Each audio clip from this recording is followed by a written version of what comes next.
You ready? Yeah. All right.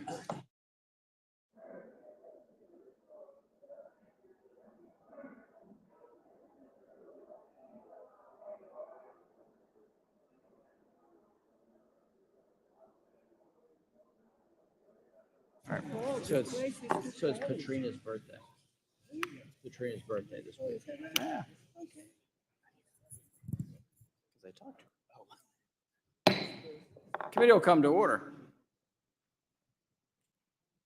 Without objection, the chair is authorized to declare a recess of the committee at any time. The hearing today is entitled Oversight of the Securities and Exchange Commission. And without objection, all members will have 5 legislative days within which to submit extraneous material to the chair for inclusion in the record. I'll now recognize myself for 4 minutes to give an opening statement. I look forward to discussing a lot of issues here today that are important to the American people. Today's hearing is to conduct oversight of the Securities and Exchange Commission based on recent actions taken by Chair Gensler and the majority. It's easy to forget the Securities and Exchange Commission is independent, led by a bipartisan commission. It's not solely run by the chair or a single agency head. That's why it's so critical for Congress and the American people to hear the diverse viewpoints of the full commission, which is why we have the full commission here today. Today, all 5 commissioners are testifying before our committee for the first time since 2019. A lot has changed since then in our markets, the broader economy, and at the SEC itself. Unfortunately, not for the better. Under Chair Gensler, the SEC has become a rogue agency. It routinely exploits its authority to the detriment of our capital markets, innovation, and the American people.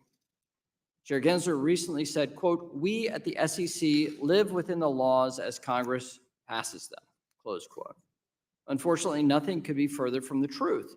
Don't take my word for it. A wide array of federal judges appointed by presidents from both parties have noted that the lawless nature of Chair Gensler's tenure by overturning rulemakings and enforcement actions. And enforcement actions after enforcement actions, it's overturned. This includes the proxy advisory rule, the private fund disclosure rule, the stock buyback rule, the debt box rule, grayscale, Ripple, enforcement issues, the list goes on and on. It's not just for the courts to opine here. And it's not just the courts who've taken issue with Chair Gensler's reckless agenda. More than 250 members of Congress from both parties have signed letters, dozens of letters, in fact, opposing actions taken by the SEC. Chair Gensler's proposed a slew of major interconnected rules that exceed the SEC's statutory authority, often with inadequate justification, economic analysis, and public engagement. But what stands out in this massive rulemaking agenda is the fact that Chair Gensler's failed to propose a single rule focused exclusively on facilitating capital formation, a key pillar of the Commission's statutory mission. This is in stark contrast to our committee. We've passed more than 20 bipartisan bills through the House of Representatives to strengthen public markets, help small businesses access capital, increase opportunities for all investors. Let me repeat, bipartisan bills. It appears only at Chair Gensler's SEC that capital formation becomes a partisan priority. And that's not the only area the SEC has ignored the bipartisan consensus of the American people's elected representatives. In May, the House passed FIT 21 to create clear rules of the road and provide robust consumer protections in the digital asset ecosystem. More than 2/3 of the House, including 71 Democrats, rejected Chair Gensler's approach to digital assets by supporting clarity and consumer protection with the passage of FIT 21. Yet, true to form, Chair Gensler has doubled down on regulation by enforcement. Without the regulatory clarity and consumer protections in FIT 21, the United States will continue to fall behind Europe in technological innovation and adoption. This is unheard of in modern history, that the United States would fall behind Europe in the deployment of innovative technology. Bipartisan opposition in Congress, continue rejection by the courts, and notably the end of Chevron deference should serve as a warning to Chair Gensler. Whether it's digital assets or climate policy, the SEC cannot unilaterally expand its authority. With a record like that, it's clear Chair Gensler's legacy will be defined by turning the once proud institution of the SEC into a rogue agency. I yield back, and the chair now recognizes the ranking member of the committee, the gentlewoman from California, for 4 minutes for the purposes of an opening statement. Good morning. I'd like to welcome the chair of the Securities and Exchange Commission, Gary Gensler, along with Commissioners Peirce, Crenshaw, Yoadab, Lisiarga, all to the committee today. I'd like to start by recognizing the good work the SEC has done under the leadership of Chair Gensler. Despite repeated attacks against the agency from my Republican colleagues, the SEC has lived up to its mission of protecting investors and ensuring our capital markets remain the envy of the world. In fact, since Chair Gensler's tenure began in 2021, the agency has ensured a fair marketplace for businesses and investors by holding bad actors accountable. For example, the SEC brought 784 enforcement actions levied against $5 billion in fines, nearly $5 billion in fines. Importantly, recovered nearly $1 billion for harmed investors, and the commission has also responded to the overwhelming number of investors, fully 80%, who have long been urging the commission to standardize climate risk disclosures.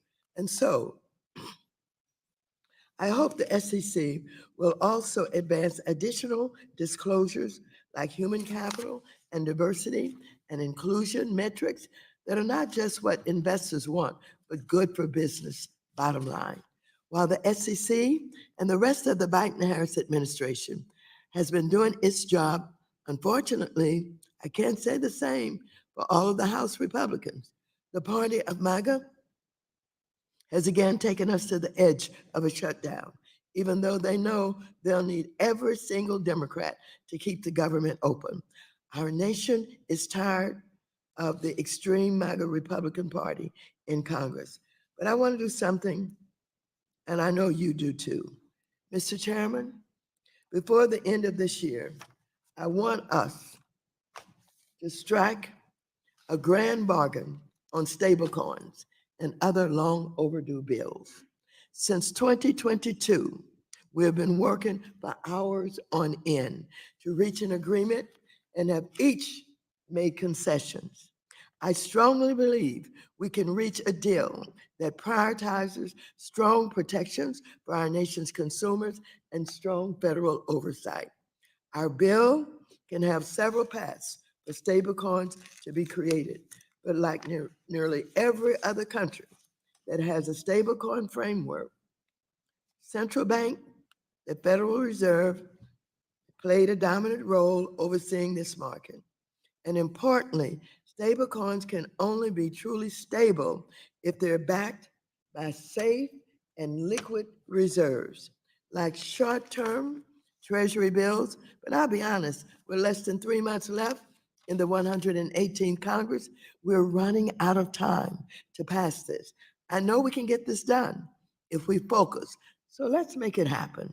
In the meantime, Democrats will continue to fight for more resources for the SEC, including by keeping the SEC and the rest of the government open so that the agency can support capital formation, open opportunities for small businesses, and protect investors. So I thank you again for your testimony, and I'm pleased that the commissioners are here. I yield back the balance of my time, and I've made a public statement to you about bipartisanship. Let's see what you do with it.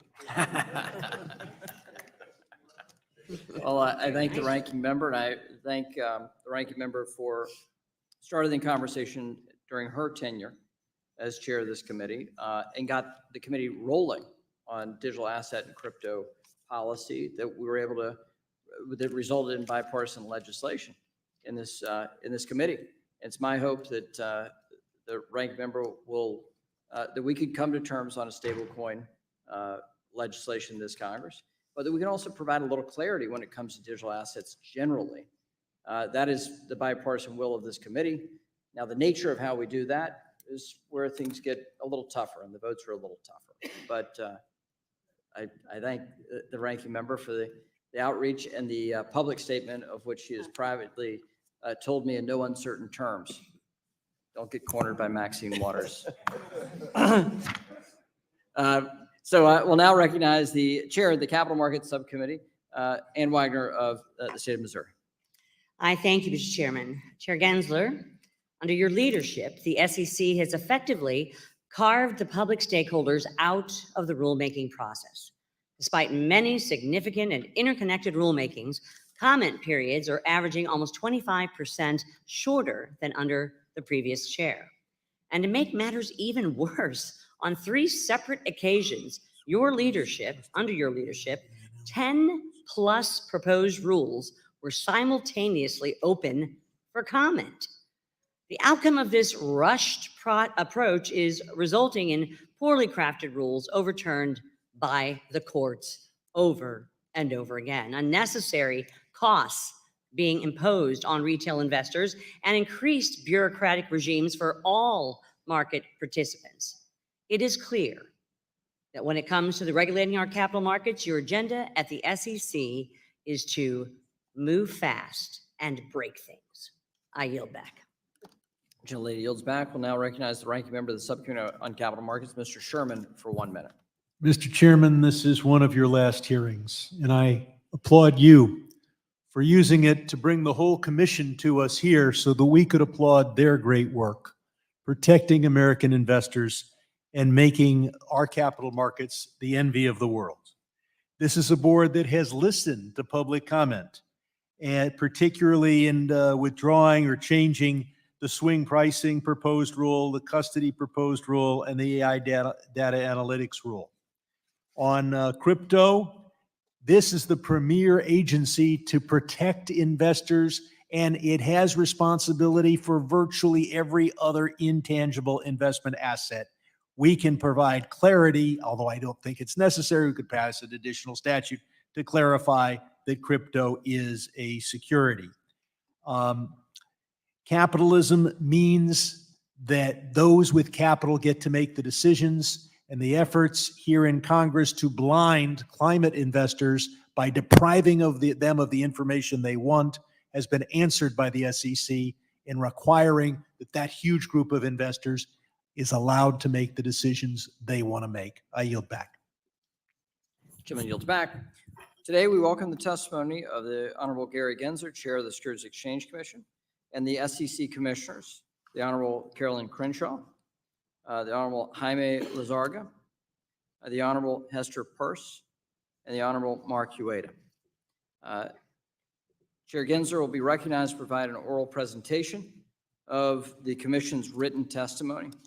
Before we hear the presentation, though, I want to offer the reminder to those watching that the statements in response to questions that you're about to hear and the Commission is about to give are their views only, which do not represent the views of the SEC or their fellow commissioners. It's also important to note that this is not a meeting of the Commission for purposes of the Sunshine Act, and therefore nothing discussed here should be viewed as making a determination on an action before the commission. The commission is not authorized to discuss ongoing litigation or enforcement actions, and members will do their best to steer away from these questions that would call for answers about ongoing cases. But members have questions.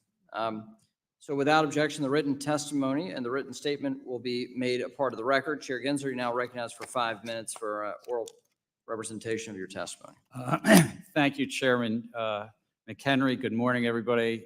Ranking Member Wooders and members of the committee, thank you for the opportunity to testify along with my fellow commissioners. It's good to be together. You said the legal part, but I guess our lawyers will tell me I need to say it too, maybe. But although all 5 of us are here, it's not a meeting of the commission under the statute known as the Sunshine Act. And as a result, we plan to be mindful to avoid deliberating on business before the agency. Each of us will be providing our own views, which do not represent those of the SEC or our fellow commissioners, although we may offer our views, which is a good give and take, and share our concerns or general issues. We'll avoid making any determination as a group during the hearing about the course of action that the commission should or will make in the future on a particular matter, and consistent with long-running practices, will not comment on pending litigation and enforcement actions. I think we're reading from the same script, Chair. Look, the SEC celebrated earlier this year our 90th birthday. In the aftermath of the 29 market crash and the fraud, scams, and other observed problems, President Franklin Roosevelt came together with Congress to enact a series of laws in the 30s, and Congress and Roosevelt understood how vital our capital markets are to investors, issuers, and a dynamic and growing economy. I can't speak for my fellow commissioners, but I think it's part of the success in these last 90 years in our economy.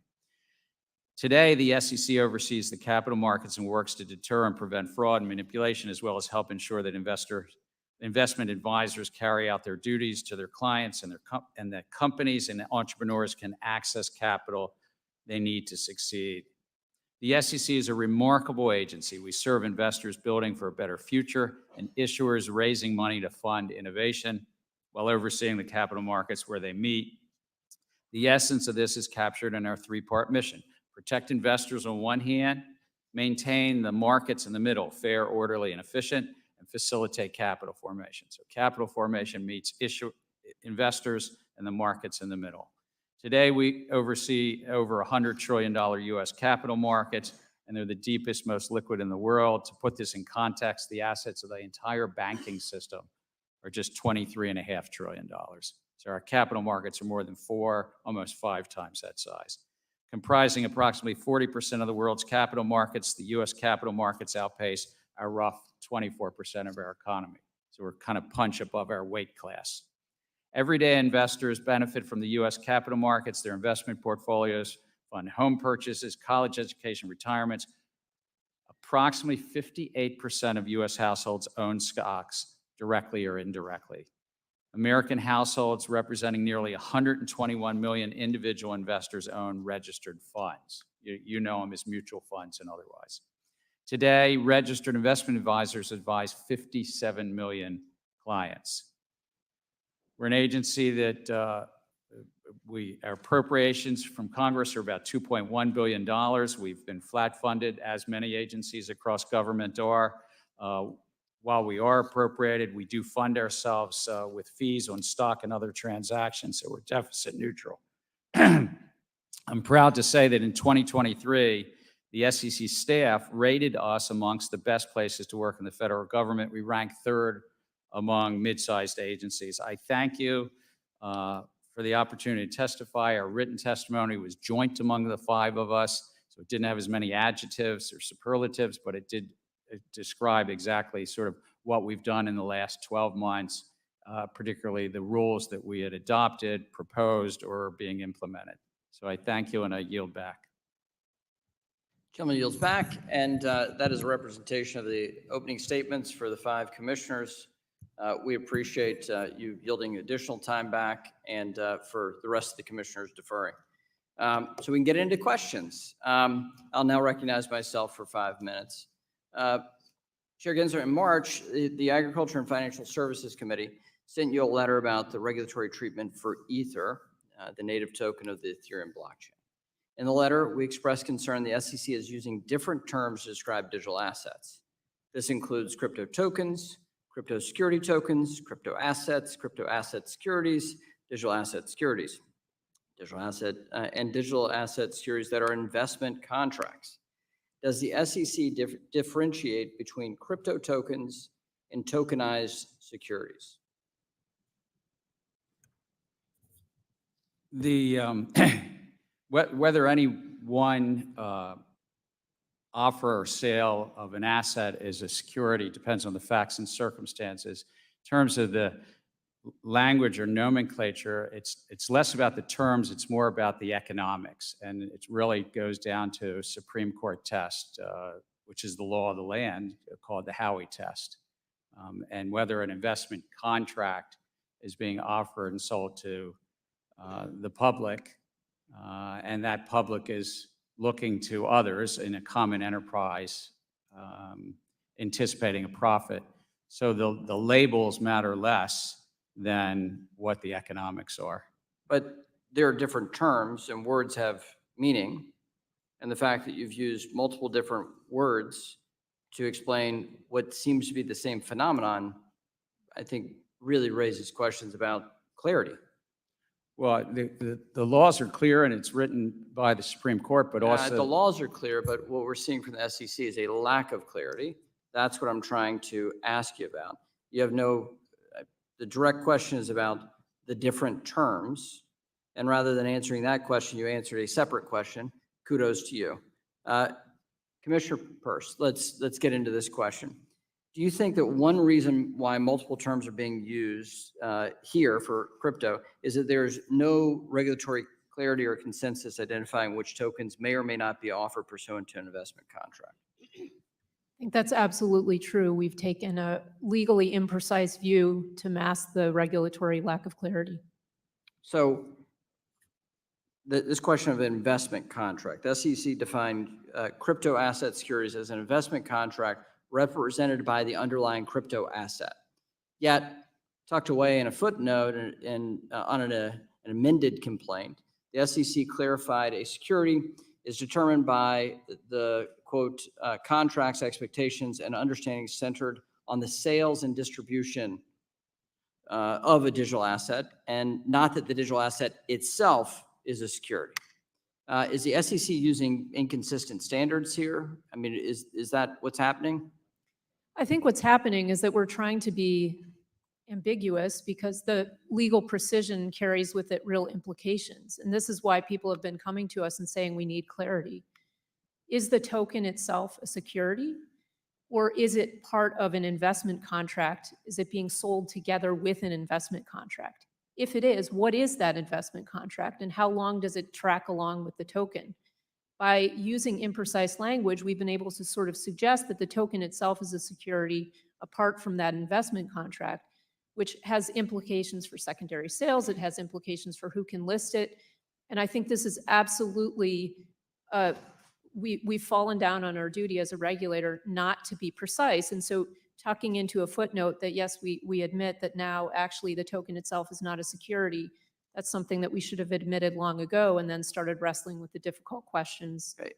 So would a statutory definition provide that clarity for the agency? Or is this something the agency can do itself?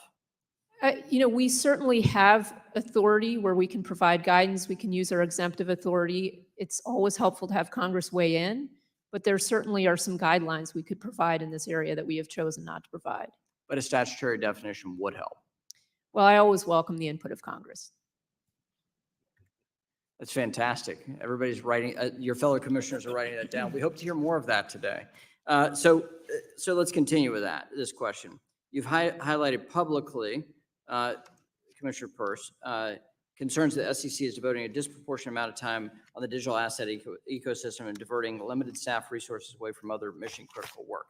Capital formation. How much work has been put into capital formation in the last 4 years for your agency? Nothing on the positive side. I would say we've done things that are negative to capital formation. I now recognize the ranking member, Ms. Waters, for 5 minutes. Thank you very much, Mr. Chairman. Chair Gensler, last Congress, our nation's capital markets saw huge price swings in so-called meme stocks like GameStop. As chairwoman, I convened 3 hearings, including one with the CEOs from Robinhood, Citadel, and hedge funds. We also heard from you.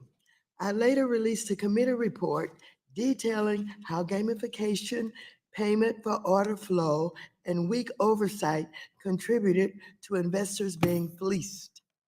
Following our hearings, our committee advanced several pieces of legislation to fix those problems, including my bill to finalize short selling rules and provide more clarity around hedge fund positions. You picked up where Congress left off and implemented some of these bills through rulemaking.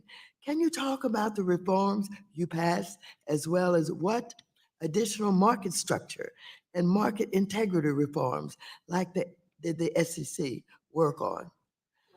How would these reforms increase competition and reduce conflicts of interest? Thank you very much. I'd highlight 4 things that we've done. Just last week, actually, we unanimously adopted rules that had been put out to notice and comment about the market structure itself, promoting greater competition in that market, and in that case, relaxing a restriction in the market that now markets could quote in tighter increments, call it half a penny rather than a full penny increment, and lowering the fees in the market. But earlier, we also proposed, adopted, and implemented shortening the settlement cycle. So now in America, if you sell your securities on a Monday, you get your cash on a Tuesday. You used to have to wait till Wednesday. And believe it or not, that matters to a lot of people to get that cash earlier. We also, per Congress's mandate out of the Dodd-Frank Act, we adopted a rule on some disclosure around short selling. And we also adopted some rules with regard to disclosure to clients about the execution quality, the quality in the markets they get when they sell securities. So those are the 4 items that we've done. And I think it does promote greater competition to allow people to quote stocks in tighter increments. And I do think it also helps capital formation. If the markets are more efficient, it helps both sides of the market. I think that it helps capital formation and investors. I don't think there's like an either or a dichotomy. I think most of what we do has helped capital formation. Well, thank you very much. I can recall during the time that we got involved in this issue, particularly, looking at the relationship between Robinhood and Citadel, for example, and calls that we received about Robinhood cutting off investments and just closing down. Is that cured or is that common? The closing down where investors couldn't actually buy additional securities happened because of the relationship with the clearing houses. And I think this shortening of the settlement cycle was a big plus to that and helped limit the chance that could happen again. So I do think that that was a direct result of the hearings that you had. What was that, in February of 2021? Well, thank you very much. I've gotten a lot of calls wanting to know, what did we do? They didn't seem to know much about the bills that we passed. And I suppose that the general public does not know what you did. And we need to make sure that we get that information out in some shape or form so people will know that we dealt with those issues at the time that we experienced them. Thank you, and I yield back. Lady yields back. We'll now recognize the Vice Chair of the full committee, the gentleman from Arkansas, Mr. Hill, for 5 minutes. Thank you, Mr. Chairman. Chairman Gensler, Commissioners, we're glad you're with us this morning. Chairman, over 2/3 of the members of this committee have rejected the Commission's approach to regulating digital assets at the SEC. These bipartisan members collaborated and voted to pass our Fit for Purpose, Fit 21 legislation with overwhelming bipartisan support in the House of Representatives, including 71 Democrats. All the commissioners, I think, need to recognize that our ongoing legislative work to establish a market structure for digital assets, while we've been doing that mightily here over the last 2 years, the commission has time and time again chosen to bring numerous enforcement actions in an attempt to claim authority over secondary markets and front-run Congress. Further, the commission arguments in regard to several high-profile federal court cases in regard to digital asset oversight have been rejected. And in some instances, your actions called arbitrary and capricious. So Commissioner Peirce, this regulation by enforcement approach, is it really superior to having Congress give you statutory direction? It's a very bad approach to trying to regulate an industry if you're trying to protect investors, if you're trying to shepherd the commission's resources well. It's very inefficient. And at the end of the day, it leaves everyone wondering where the lines of our authority are. That we have lots of areas where our authority is very clear and we could spend our enforcement resources there, and we could spend our regulatory resources trying to provide clarity about what doesn't fit within our jurisdiction, and then we could leave the rest to Congress. Commissioner Lizarraga, you used to work for former Speaker Pelosi, and you may have noted that the former Speaker voted to pass FIT 21 this past summer. Do you support this legislation draft and efforts in Congress to establish a regulatory framework for digital assets in the United States?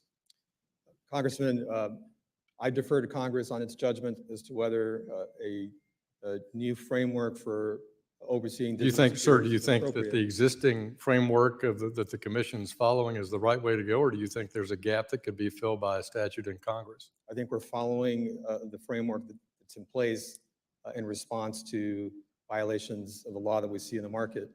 I think it's something that we're doing in pursuit of our mission and in light of the fraud that occurs in that market. And Well, we all want people to that's go after fraud, but this is about people who are trying to do the right thing, and they find that an impossible task with this SEC. Commissioner Ueda, the commission has failed to use its discretionary authority that the chairman noted in his opening statement under Section 36 of the Exchange Act to provide some regulatory clarity in the digital asset ecosystem.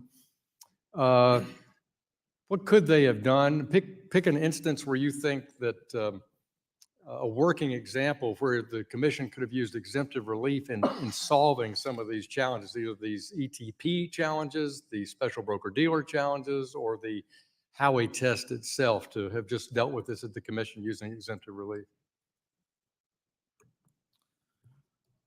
Well, thank you. The commission has a wide range of existing tools that we could use to address the lack of clarity, whether it has to do with the status as a security, or whether it pertains to broker-dealers or exchanges or custodians of these types of digital assets. To my knowledge, I am the only commissioner in the history of the agency who's actually stood before a panel of judges in oral argument and articulated the Howey test after having filed a written brief with that court. One of the things, so the Howey test is an investment of money in a common enterprise with the expectation of profits from the efforts of others. That's from the Supreme Court. Numerous other circuit courts have elaborated what exactly that means. The commission, for instance, I'll give you one example, could have articulated specifically in the context of crypto and digital assets how you apply this test as to whether or not it's an investment contract and therefore a security. We've done that before. For instance, to explain what fiduciary duty means under the Federal Investment Advisors Act. We have chosen not to go down that path. And right now, I've been with the commission for 20 years, or for, I'm sorry, 18 years. I've been a securities regulator for 20 years. We are now entering into our second decade of thinking about this issue. It first popped up on my Thank you, agenda. Commissioner. My time has expired. I yield back, Mr. Chairman. Gentleman yields back. We'll now recognize the gentlewoman from New York, Dr. Velasquez. Thank you, Mr. Chairman. Chair Gensler, as you know, Section 956 of the Dodd-Frank Act tasked you and 5 other agencies with promulgating a rule to ban executive pay that incentivizes inappropriate risk-taking at financial institutions. Even though the law gave the agencies an April 2011 deadline to promulgate a rule, we still don't have one. Since last year's banking crisis, Senator Van Hollen and I have written to you twice about this issue. 4 out of the 6 agencies have moved forward with a new proposal earlier this year, but the SEC and the Federal Reserve have not. Why did the SEC not move forward with the 4 agencies earlier this year? Thank you. I take the mandates of Congress very seriously. When I got into the job, there were still about 10 from the Dodd-Frank Act, including Section 956, not yet done. We've moved on, I think, all of the others, if I'm not mistaken. On this one, it has to be a joint rule, and once the Federal Reserve told us that, and they've told us at staff level, they've told us at the chair level, that they were not yet ready to move on it. I thought it was best just to... Sir, you to- said that you're taking this job seriously. It has been 14 years. I Do think... you think we deserve better? I think that the American public definitely deserve that we do this, and I'm supportive and have asked staff to work on it. So, But I understand the Federal Reserve is not willing at this time to move forward, so it was a matter of resources. On what timeline are you committed to implementing this rule? Jointly, as Congress has said, with 5 other agencies, when we So will, let me we will ask not you- slow the Federal Reserve down. We will be What- ready whenever they're ready. What progress, if any, has the SEC made this year to propose a rule? We've collaborated and talked to all of the other 5 agencies, and we can only actually propose something if joint.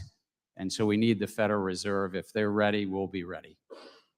Commissioner Lizárraga, do you think it's time for this rule to be promulgated?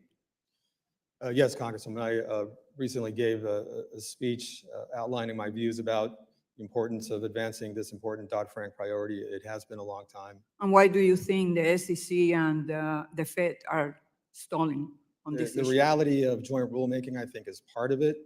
It is complicated, and the other component to this. We is- all know that it's complicated, but it has been 14 years. I hear you, and the one thing I was going to add, though, is that the other agencies, unlike us, don't have to conduct economic analysis like we do, so that also adds another layer of... By a show of hands, is there anyone who thinks this rule should not be implemented?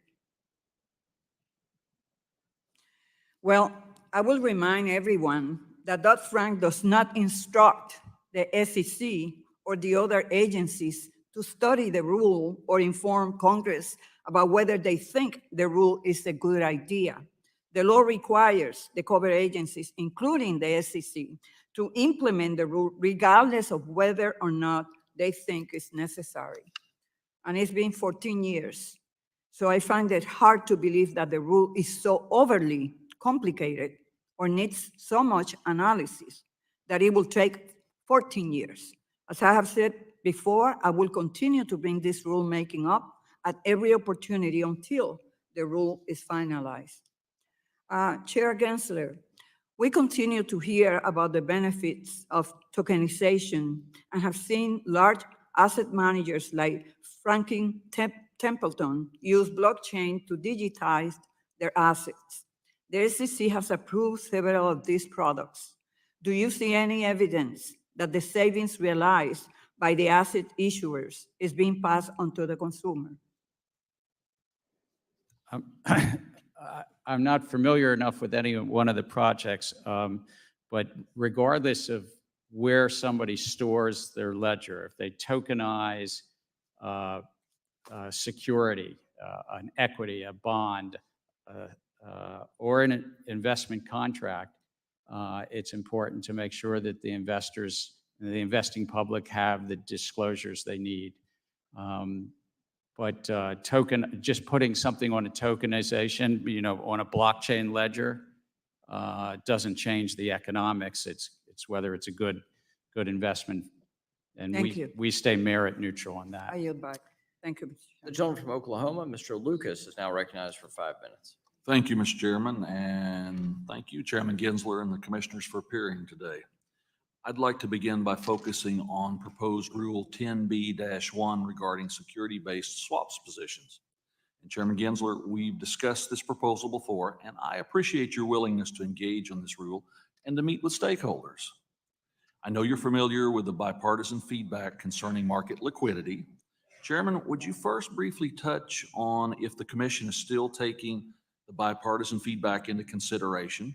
And I'd also appreciate it if Commissioner Peirce would offer insight on that as well. But first you, Commissioner. Yes, and your feedback was very helpful because you helped write this provision in the original bill, and I remember it because we worked together on some of that legislation. So while a comment period closed months ago, if feedback comes in, just like this discussion here, we continue to consult and consider that in this. This is about whether in securities-based swaps, there's some reporting or transparency for the larger positions to the agency, and secondly, whether there's any public reporting of that. And there was a lot of comments in the comment file to maybe look to just have the reporting to the agency and not have it public, but we're still considering that record. Commissioner Peirce. I mean, I think this project is pretty typical of a lot of rulemaking projects at the SEC. We go out with something really broad and very onerous and lacking the data to form the basis for it.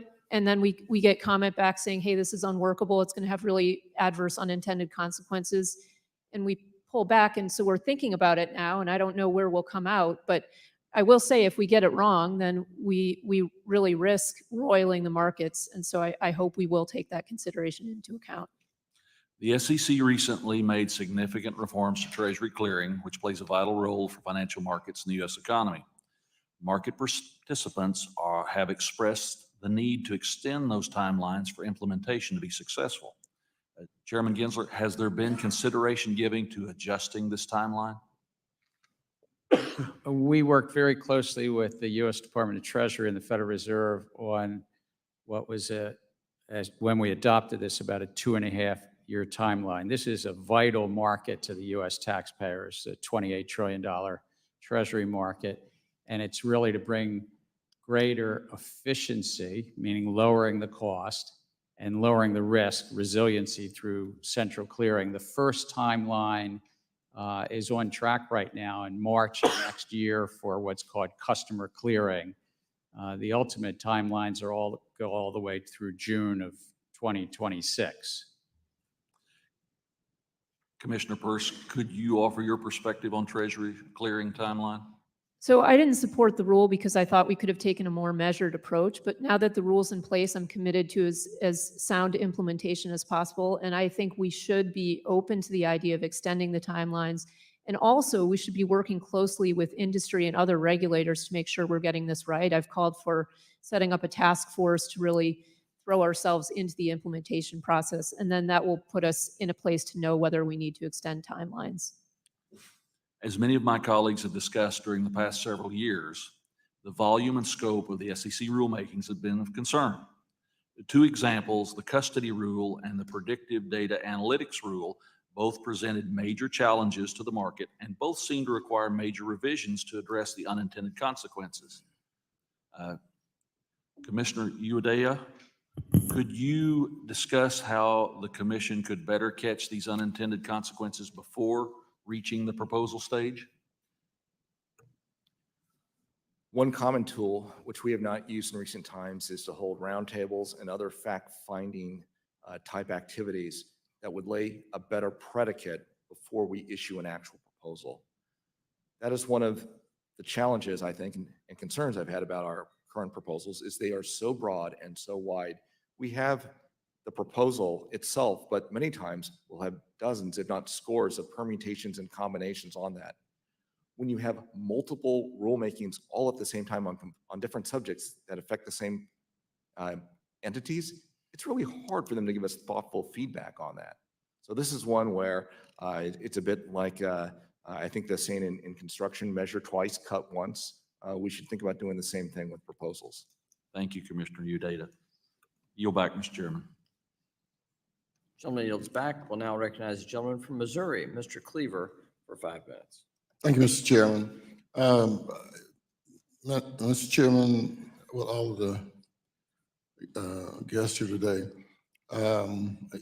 some of you may have been told when you were kids that paranoia is bad, and that we need to avoid that. That it's just stuff going on in our heads. But I learned when I was a kid that bad stuff does happen that you thought about, and so therefore I reject any attempt to convince me that I should not be paranoid about AI. It is a major concern. And I don't know if any of you saw that movie called iRobot. It ought to be required reading for everybody with the SEC and our financial agencies. If you look at the movie again, you probably miss it the first time, but if you look at it now, you're going to find out that all those robots were white. And I was thinking, Will Smith should have gotten a couple of black and brown robots, but that's just my paranoia. I know that you have been somewhat concerned, Mr. Chairman, and I agree. I think I agree with what you were trying to say in an article, that if we are not intentional with rulemaking, we could set ourselves up where powerful AI systems could dominate human decision-making. What should we be doing as it relates to AI? I think it's one of the most transformative technologies of our times, but I share your view that it presents challenges. I think of another great movie. It was a romantic comedy, not iRobot, but Her. And you might remember Scarlett Johansson is the voice of the virtual assistant girlfriend to Joaquin Phoenix. And These robots are trying to tell us something. yeah. Well, at some point in time, she went offline, but it was 8,316 love interests that she had that all had broken hearts. It's a good movie, but the point is, we could end up with the same thing. We have 3 large cloud providers. 75% of the financial industry relies on 2 of those cloud providers. Those cloud providers are the dominant players in artificial intelligence, or growing to be the dominant. And we could see 75% of the banks and broker dealers and financial sort of relying on a couple of, Scarlett Johansson, virtual assistants, so to speak. And I think that a future chair of a banking committee, House Financial Services Committee, could be overseeing a hearing saying, what happened? Why did we have the financial crisis of 2030 or 2035 or something? I think that's a risk. What to do about it? It's hard because it's across so many different financial actors. How do you sort of maintain diversity? And this is diversity of computers, diversity of competition amongst those algorithms. It's a hard challenge to solve. But I agree with you. It's a challenge. It's real. I'm interested in any of our other speakers or guests, if you have any views on artificial intelligence that may be of some value to those of us who are in Congress. I mean, I think skepticism is always warranted, but I think we also need to look at the promise of the new technology in ways that it can help us as a regulator to regulate better and can help the industry to better serve more people at a lower cost. And so we need to balance the skepticism with the optimism for what the technology can do. Congressman, as a member of the military and the Securities and Exchange Commission, I think we need to look holistically at AI across the board and not look at it just necessarily in the isolated world of financial background or the military side. I think we need to learn from each other across the government and implement something on a holistic basis to allow technology to grow and to be useful and really transform possibly, as Chair Gensler said, the world as we know it, but also learn where we need to put holistic protections in place and how we can sort of learn from it and adopt appropriately. Thank you. The gentleman from Texas, Mr. Sessions, is now recognized for 5 minutes. Mr. Chairman, thank you very much. Mr. Chairman, I'd like to take a minute and to thank you for your service to the United States Congress and this committee. Quite likely when we come back next time and if we hold another meeting, you'll be a retiring member of Congress. But during your period of time that you've been here, I've enjoyed not only your confidence and your friendship, but your service. I want to personally thank you for that. Thank you, Mr. Chairman. Thank you. Mr. Chairman, you and I have had an opportunity to deal with each other a couple times, and you know my comments that I have made to you about the rights of people who are on the other side that you regulate. Today, I'd like to just take a few minutes and tell you the things that I think are important for the entire commission here. One of them is that I believe that you need more fairness and balance. I think the SEC does not have fairness nor balance. I think that the SEC is engaged in selective enforcement. I think they're engaged in selective enforcement, perhaps of 1 or 2 or 5 people in a marketplace that were not really guilty of anything, but simply were someone that you wanted to make an example of. I think that you can come up here and hear members say how proud they are of you for having $5 billion worth of fines that you have put off of people who have theoretically done something wrong. That diminishes shareholder value too.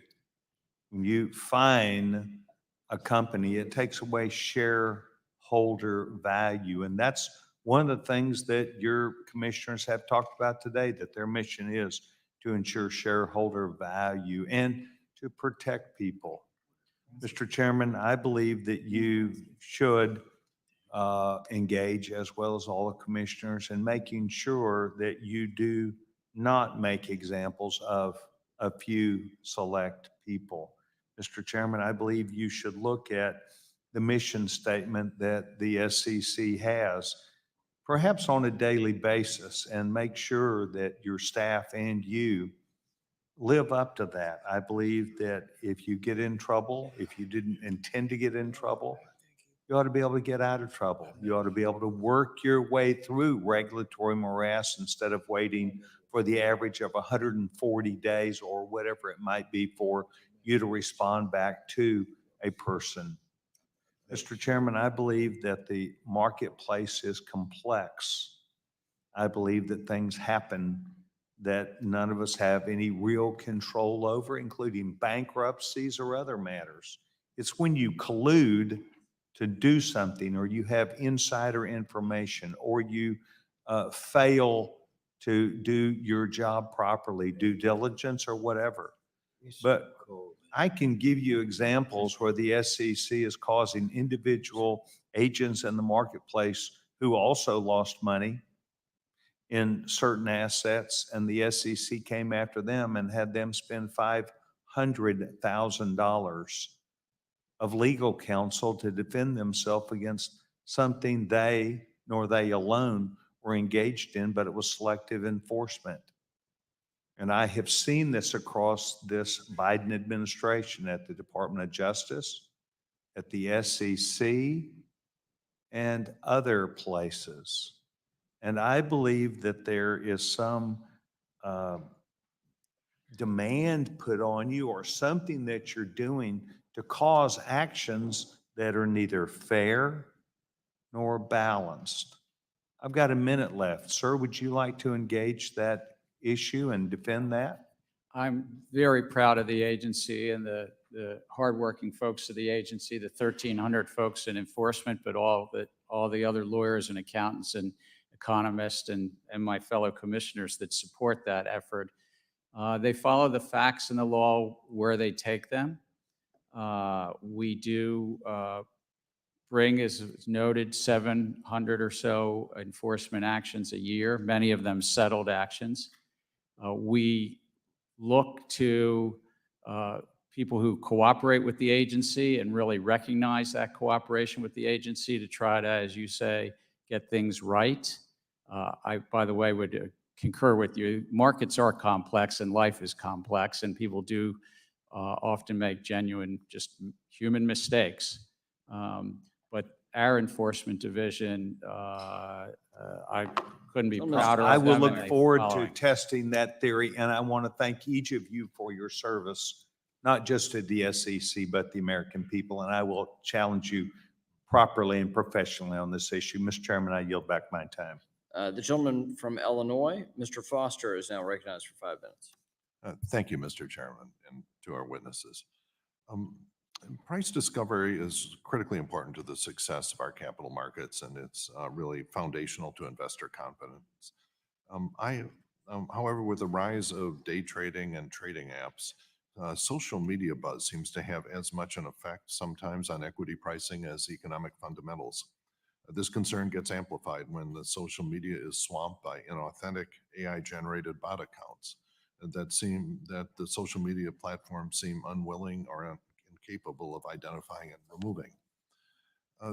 It is obvious that manipulative misinformation can have long-lasting impacts on companies' reputations and their ability to raise capital. And perhaps abusive short selling is the most obvious example where this could happen. Chairman Gensler, do you think that revisiting short selling regulations is necessary to prevent this sort of manipulations that can happen on social media or other false claims injected into fake media sites, various kinds of inauthentic, often AI-generated speech? Let me start with artificial intelligence and then go to the short selling, if I might. But I think fraud is fraud, and whomever deploys a model has a responsibility to make sure that they're not using that model to defraud the public, manipulate the markets, as you say. But I think it will be an interesting challenge over time, whether this committee or judiciary committees across government will have to sort of address this concept of the state of mind and what's the lawyers call scienter. Is the model thinking the human that deploys them, I believe, has certain responsibilities, but that may play out in Congress as well. I think in terms of short selling, it is an important part of the markets. This is a very important part of price discovery that we in our capital markets, somebody can express a view that a stock will go up and somebody can express a view that it's going to go down. What's critical is that people are not trying to make false claims, lie to the public, manipulate markets. Yeah, and so the issue is the anonymous AI-generated trash that's appearing on social media and our inability apparently to stop it. And that's very different than an opinion letter in the Wall Street Journal where everyone knows who's involved. It's a very different. And I can only speak for myself, but I contend that that individual who deploys the model has certain obligations to ensure that that model is not making false claims, misleading. If we can figure out who they are. Well, separately, I've heard concerns from industry participants about influencers, bloggers, celebrities, and others that use their celebrity status to promote investments without disclosing that they are in fact being paid to do so. And what's worse is when the person that's paying the promoter may have a position in the company that they intend to liquidate alongside the promotion, which is really a classic pump and dump scheme. There's been some high-profile examples recently in the crypto space, but I understand there may be issues in just the over-the-counter markets as well, where smaller companies raise capital. Can you say something about that? Congress actually spoke of this in our original statute and thought that when you were advertising or promoting a stock or security, that you had additional obligations. So put in place rules, a law against if you're touting, you have to say who paid you and did you get paid. You can't just say hashtag ad. You have to say something more.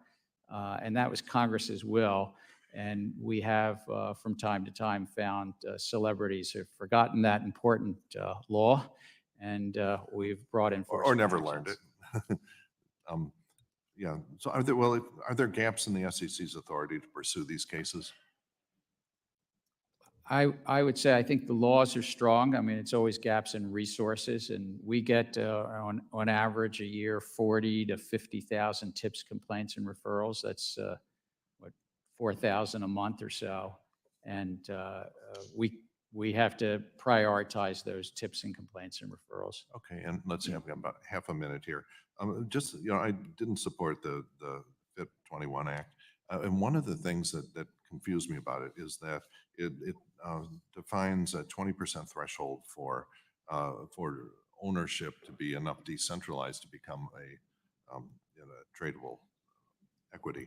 And so this, and the problem is that at the same time, it allowed anonymous self-hosted wallets. So how would the SEC identify who owns 20%? Gentleman's time's expired. We'll ask You the could, chair yeah, to reply respond for the in record. The gentleman from Michigan, the chair of the Oversight Subcommittee, Mr. Heising, is now recognized for 5 minutes. Thank you, Mr. Chairman. I'm going to take one quick second, and I first want to say thank you to you for your leadership, your confidence in not just me, but your leadership team as we tackled some very tough issues, and more importantly, your friendship. And of course, I'd appreciate 15 seconds back on the clock, but it is an important note to say thank you. I'm going to start here. First of all, thank you all for being here. I think this is an important step. It's been quite a while since we've seen all of you here at one time.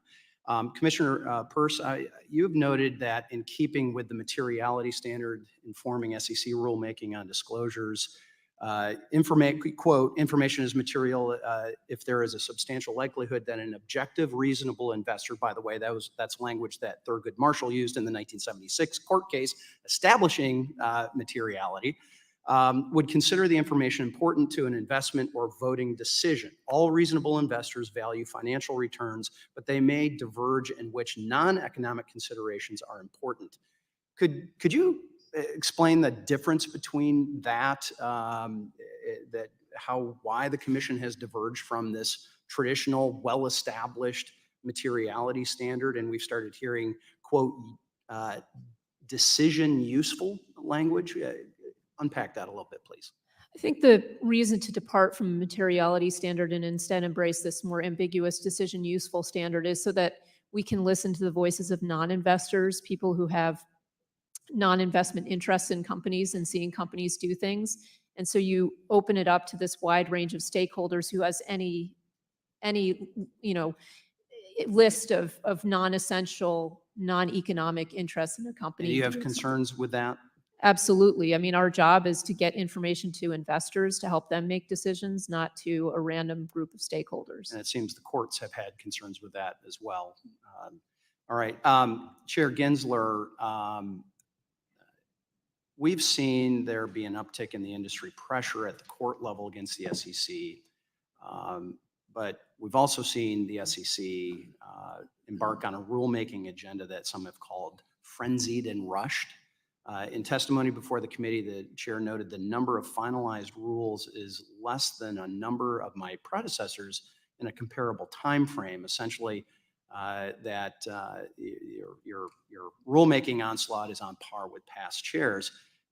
Again, to both Ms. Peirce and Mr. Ueda, although the chair might technically be correct on that, isn't it true that the breadth of this rulemaking is indeed historic that you've seen? And how would you respond to those comments about it's just been business as usual at the SEC? Yeah, the breadth of the subject matter covered, the number of rules and the complexity of the rules. And as Commissioner Ueda mentioned, the number of different alternatives being offered in those rules means that it's a very difficult lift for the public to respond. Mr. Ueda, quickly. Yeah, you can't compare just top line numbers. You have to look at the substance, and these are very, very complex and wide-ranging rule proposals under the current chairmanship. Okay, I'm going to try and get through two more things here. And Chair Gensler, I'm going to turn to you. I'm increasingly concerned the SEC is moving away from that, acting as an independent commission as it's intended to be. Obviously, I believe the overreach via the climate disclosure rule now seems to be extending to companies seeking accessing U.S. stock exchange, the ability of ESG activist groups to unduly influence what is supposed to be an impartial assessment of a company creates a dangerous precedent. Last week, the House passed my bipartisan piece of legislation that pushes back on some of these groups who, frankly, have hijacked our capital markets process. Please, yes or no, as I want to hit one more, will you commit to ensuring the SEC will not allow ESG agendas to drive whether a company that has accurately and fully disclosed its business operations and risk can be publicly listed in the U.S.? I don't think it's a confusing question. Are you going to allow ESG activists to influence your decision whether a company is allowed access or not to be listed? Companies, as long as they comply with the law, can list. And I also want to agree with Commissioner Peirce earlier. Materiality is about the investors, and decision useful, because they were words I use, are about investors. Investors making decisions, I've got not 5 seconds. non-investors. Sorry. PCAOB, yes or no, if, as Ms. Ho at the PCAOB has said, that the actions may end up breaking the public company auditing profession's back, particularly for small firms. Yes or no, if we break the profession in the name of investor protection, are we really protecting investors? I know I will ask for a written response on that, but I appreciate that, Mr. Chairman, and I yield back. The gentleman from California, Mr. Sherman, is now recognized for 5 minutes. All the money and power in this town is with the crypto industry. They make money, literally by making money. They put a couple $100 million that we know about into politics just recently. And of course, I say that we know about because crypto's one magic skill is the ability to hide money, hence the name cryptocurrency, which means hidden money. And if you look at our campaign finance laws, there's no way for to enforce them when a politician accepts crypto and has really no idea where that money's coming from. Thank you for standing up to crypto. Thank you for standing up for the rights of those investors who care about the environmental impact on their investment. And let me point out that many courts' decisions have basically come down to materiality is decision useful information. And it is simply a renunciation of capitalism for government to say, investor, you're wrong. You can't make decisions based on the environment. You have to make your decisions only based on earnings per share. Last I heard, government telling the investors what to do is not the capitalist system. Commissioner Crenshaw, you haven't had a question. This is something we discussed. And it particularly concerns me about the crypto industry. It's my understanding that you have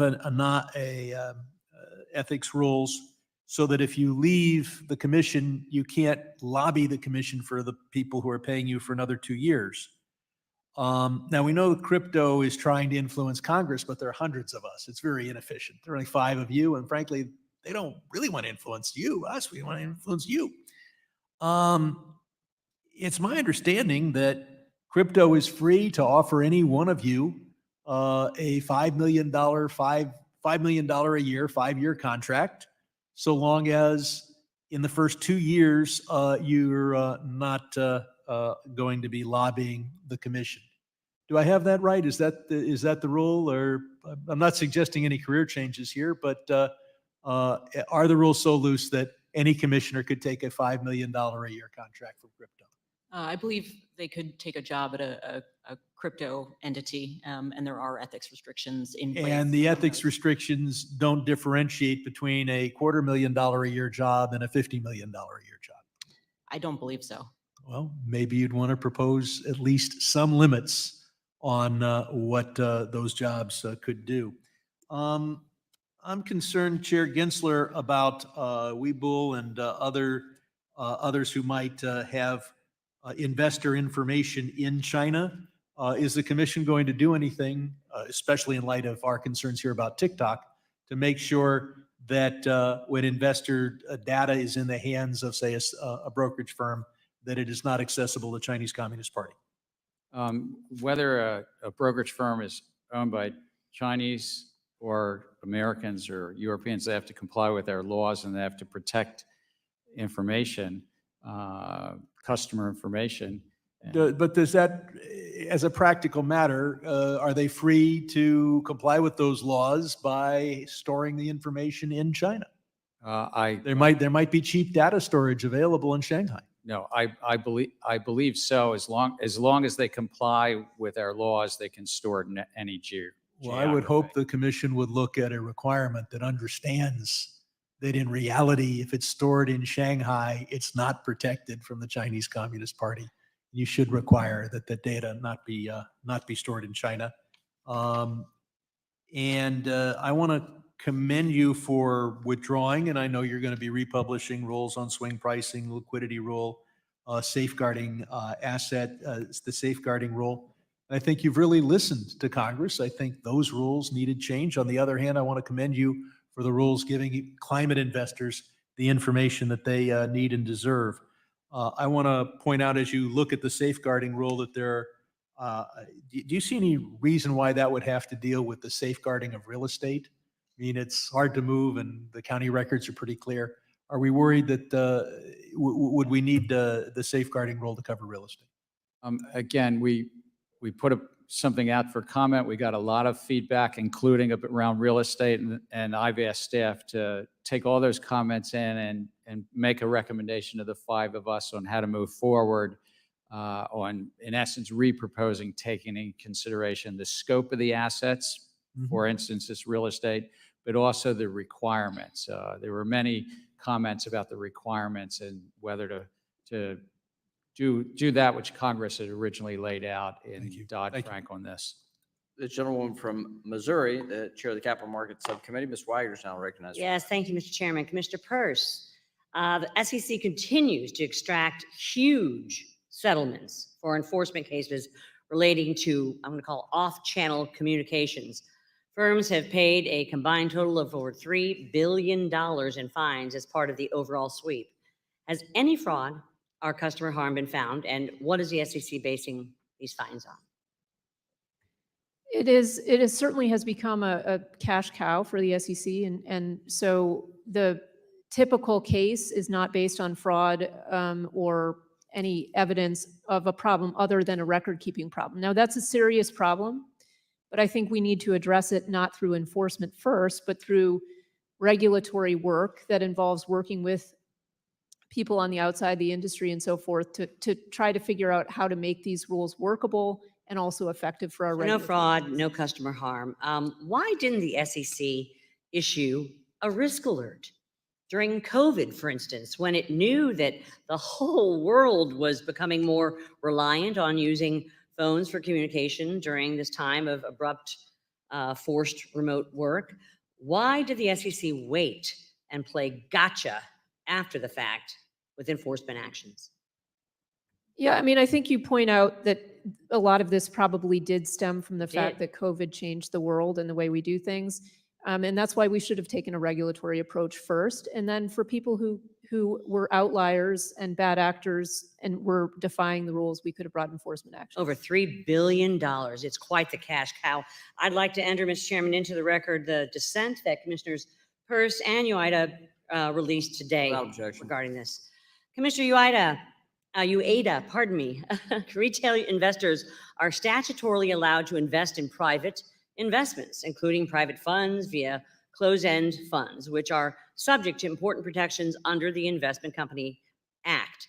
However, SEC staff, through informal guidance, whatever that is, and not rulemaking, has prohibited a closed-end fund from investing more than 15% of its net assets in privately offered funds, unless the closed-end fund's shares are available only to accredited investors. Private funds have grown enormously in number and variety, sir, in the past 2 decades, but ordinary investors are unable to invest in them. That's why I sponsored bipartisan legislation along with Representative Meeks, the Increasing Investor Opportunities Act, to overturn the informal SEC staff position and allow closed-end funds to more fully invest in private funds. Earlier this year, this important legislation passed the House with significant bipartisan support. Why has the SEC permitted its staff to deny everyday ordinary retail investors the same opportunities for investment returns from alternative asset classes enjoyed by affluent investors? I find the position taken by the staff to be frustrating. Those staff positions are under the control, though, of not the commission, but whoever serves as chairman. One thing we've learned is that diversification matters, particularly for retirement investors. Yes. For 2.5 years, I was a state securities regulator. Therefore, I'm a member of CalPERS. My portfolio at CalPERS looks very different with its allocation to private equity, venture capital, and private credit than I can ever obtain as an ordinary worker trying to seek to save money through an IRA or a 401k plan. So you're obviously concerned about the SEC staff position? I'm sorry. You're concerned about this SEC Yes, I staff am. position? And should retail investors have access to these investments through regulated products such as closed-end funds? I think we need to provide those opportunities to retail investors. Yes. Yes, not just the rich and affluent. There's bipartisan approach to the SEC swing pricing proposal. We've heard a little bit about it. Industry commenters have claimed that the proposal is both unworkable and harmful for retail investors. And even the Consumer Federation of America opposes the proposal. Let me just say, Chair Gensler, did you still intend, because I'm not clear on this, to advance this swing pricing rule in the face of overwhelming opposition, sir? We got a lot of comments, as you mentioned, about the challenges of that rule. Also, I want to note that the banking regulators oversee about $6 trillion of collective investment trusts. And what we've said, and what I've said is until we see what the bank regulators do, I think All right, we so should it's still not put a clear. hold on this. I would say to Mr. Sherman and others that oppose it greatly, along with two of your commissioners, a reproposal cure has got fatal flaws too. So I yield back, Mr. Chairman, as my time has expired. The gentleman from Massachusetts, Mr. Lynch, is now recognized for 5 minutes. Thank you, Mr. Chairman. Very quickly, I understand, Mr. Chairman, this could be one of your last hearings as a member of this esteemed body. And I just want to say that while we spend most of our time arguing, I still regard you as a good and decent man, and I'm pleased to have served with you. I also have to confess that there are a handful of your Republican colleagues that I wish would leave Congress. However, you are not among them. You are not among them. So thank you for your service Thank you, my friend. to Congress. Really appreciate it. Chairman Gensler, Mr. Larinaga, good to see you again. Welcome back. Welcome back. Mr. Chairman, so on September 3rd, 2024, let me shift over here. The FBI issued an alert warning the crypto industry that North Korea is, quote, conducting highly tailored, difficult to detect social engineering campaigns against employees of decentralized finance, DeFi, cryptocurrency, and other businesses to deploy malware and steal cryptocurrency. The alert specifically noted that North Korea has, quote, conducted research on a variety of targets connected to cryptocurrency exchange-traded funds, which suggests ETFs may be a target of North Korea soon.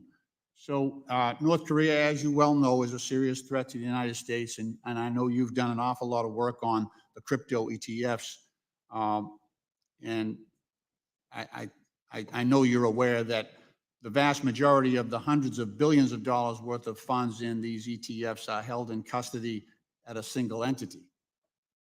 And just the structure of this, doesn't this put investors' funds, unlike the traditional financial system, doesn't this put investors' funds at serious risk if there is a breach, a cybersecurity incident? It is one of the sort of structural challenges with crypto itself, that it's stored on this irrevocable ledger, that if somebody takes a hack and is able to take it, and so the concentration could be a risk, and that's why competition is good as well. I know there's other service providers that are looking to provide that service to custody that crypto as well.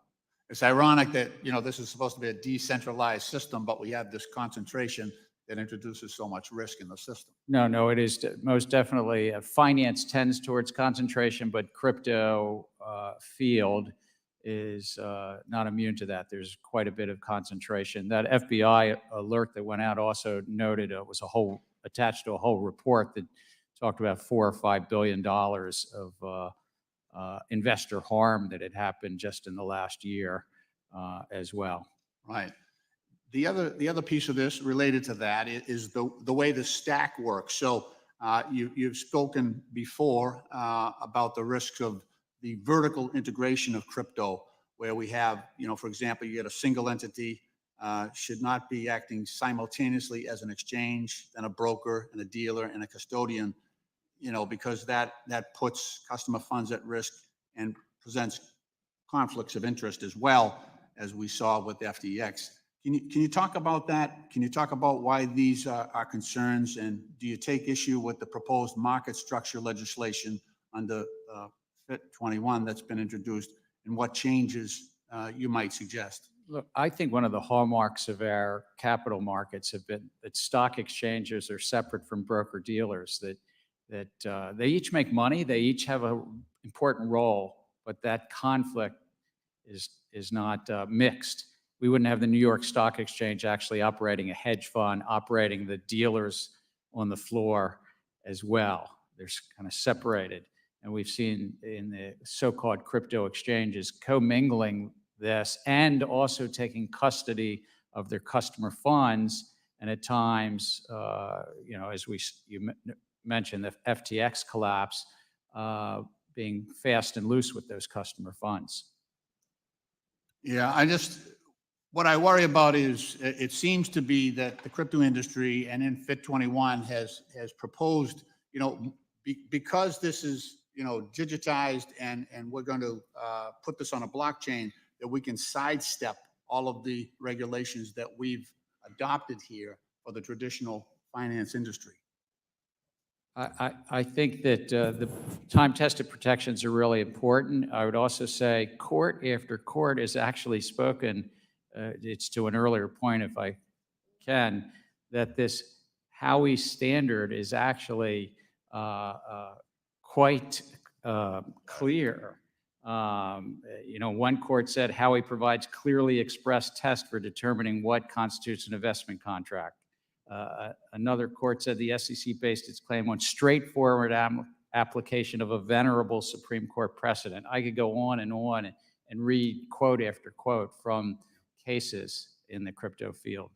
Oh, thank you. Thank you for your courtesy, Mr. Chairman, and I yield back. Thank you. We'll now recognize the gentleman from Kentucky, Mr. Barr, for 5 minutes. Thank you, Mr. Chairman. Chair Gensler, you say Howey is clear, but let me tell you what's not clear. What's not clear is what the rules of the road are if you're in the crypto business. Over the past several years, the SEC has brought approximately 150 enforcement actions related to the digital asset ecosystem. In 2023 alone, the SEC brought nearly 50, up from 53% from 2022. Let me read a description of what your agency is doing to one particular company, Coinbase. Today's Wells notice does not provide a lot of information for us to respond to. The SEC staff told us that they have identified potential violations of securities law, but little more.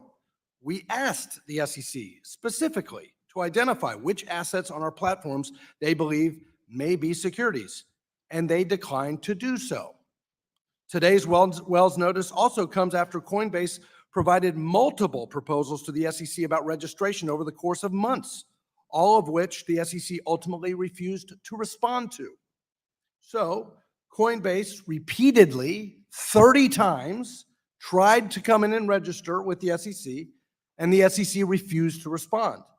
They then submitted a petition for a rulemaking, which was rebuked, which was completely ignored. Then the SEC identified potential violations in a Wells notice, but refused to identify what those were. Howie, in your mind, is very clear. What participants in the crypto space are telling us is that this is totally unclear. Commissioner Peirce, is this moving target, is this lawlessness by the commission conducive to investor protection? No, it's not. Chair Gensler, I think we need not only FIT 21, but we need an SEC that actually establishes rules so that everybody knows what they are and enforces those rules instead of making everything a moving target and refusing to respond to requests from investors and providers of crypto assets what those rules are. But I want to move to another question really quickly. Over and over again, your administrative actions have been invalidated by the courts. And we've seen it in the proxy advisory rule, the private funds disclosure rule, the debt box example, the stock buyback rule, Grayscale, Ripple. Over and over and over and over again, your administrative actions have been struck down in federal court. Commissioner Peirce, what does this say about the legitimacy and reputation of the SEC when the agency is constantly losing in federal court? Well, it certainly says we need to be a little more careful when we go out with proposals and when we take actions to make sure that we're acting within the constraints that Congress gave us. And these are things that in many of these instances, private fund rule, advisor rule, for example, we knew ahead of time that there were legal questions about whether we had the authority to do what we did, but we moved forward, and this is not good for our institutional integrity. Well, it's in administrative law files, violation of the APA, arbitrary and capricious actions, but let's go to the basics. The basics is statutory authority. And now we have West Virginia versus EPA and Loper Bright overturning Chevron. In light of those decisions, Commissioner, can you identify any specific statutory authority, Commissioner Peirce, can you identify any specific statutory authority where Congress has granted the SEC authority to promulgate regulations that compel companies to disclose general and immaterial information about environmental or social issues? As I pointed out in connection with the climate rule, I'm very concerned about moving beyond materiality. I think that we are on shaky legal ground when we move away from financial materiality, which is the touchstone of our Well, is there disclosure. any statutory authority at all, specific statutory authority? There are instances where Congress has told us specifically conflict minerals, for example, where we want you to go and do something regardless of the materiality. Well, let me ask you this. Our colleagues, my colleagues on the other side of the aisle, Mr. Kasten and Mr. Vargas, introduced the Climate Risk Disclosure Act in the 116th Congress, and then the House passed a version of that in the 117th Congress, Representative Vargas's Corporate Governance Improvement Investor Protection Act. Those pieces of legislation, to their credit, to my colleagues' credit, attempted to confer specific statutory authority to the commission to do what you did in the climate disclosure rule. But guess what? The Senate didn't pass those laws. The fact that this body has proposed statutory authority, but specifically declined to enact it into law, what does that say about the SEC's authority to promulgate the climate disclosure rule? Again, our baseline is materiality. If Congress wants us to do something in immaterial disclosures, then they can tell us to do that. Point is, we haven't done it. You don't have the authority to do it. I yield back. The gentleman yields back. The gentleman from Ohio, Mrs. Beatty, is now recognized for 5 minutes. Thank you, Mr. Chairman and Ranking Member. To our witnesses, let me start with you, Chair Gensler. We got a couple questions I'm going to try to get through. The first one is on proxy advisory firms. As you know, these firms are contracted by investors to provide them with independent advice and analysis on proxy votes, which is where the shareholders are presented with an opportunity to vote on a whole host, a range of matters requiring the company's policy. Proxy advisory firms also help level the playing field for those smaller investors who may not have the money, the resources to conduct such research on their own. Can you tell me how the SEC's regulations on proxy advisory firms ensure that these firms are acting in the best interest of the shareholders?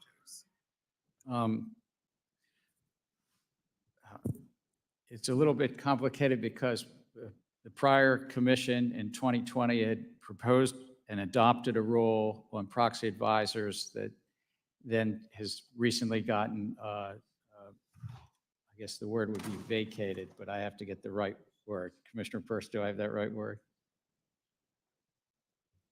I'll defer to you as the lawyer on this one. All right, all If right. it's this complicated for you all, then So just no, think I'm about just saying the vote. because the rule that the commission adopted in 2020, just recently in a court, in the DC Circuit Court, got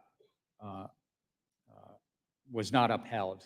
Okay. It was a prior commission's rule, and so I don't think that we have the direct authorities that we once had or thought we had. Okay, I'll look at what they did and then we'll come back because we need to visit that because now if you don't think you have the authority, I don't know what's going on with these smaller investors. Okay, but let me switch to human capital management disclosures.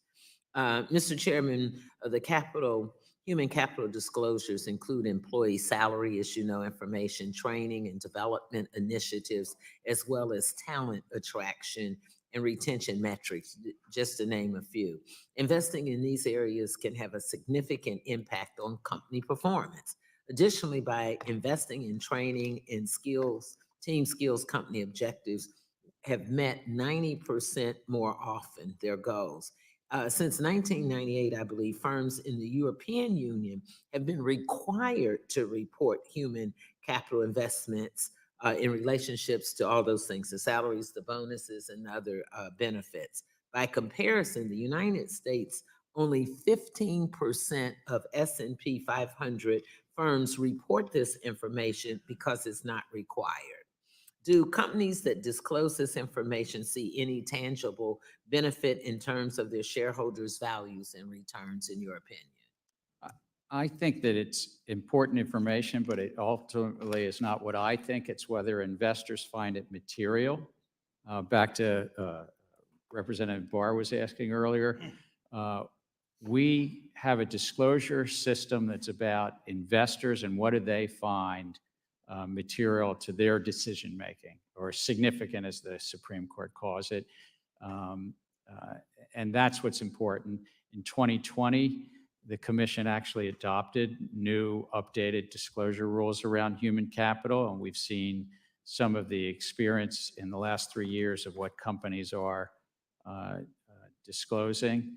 We have heard from investors that many investors that want more specific information than companies are currently disclosing. So that sounds to me like, in my opinion, that it was of some benefit. Let me go to another disclosure in my last seconds on diversity and inclusion. We heard our ranking member open with the value and importance of that. Across a range of studies, research shows that diverse boards lead to improved financial results.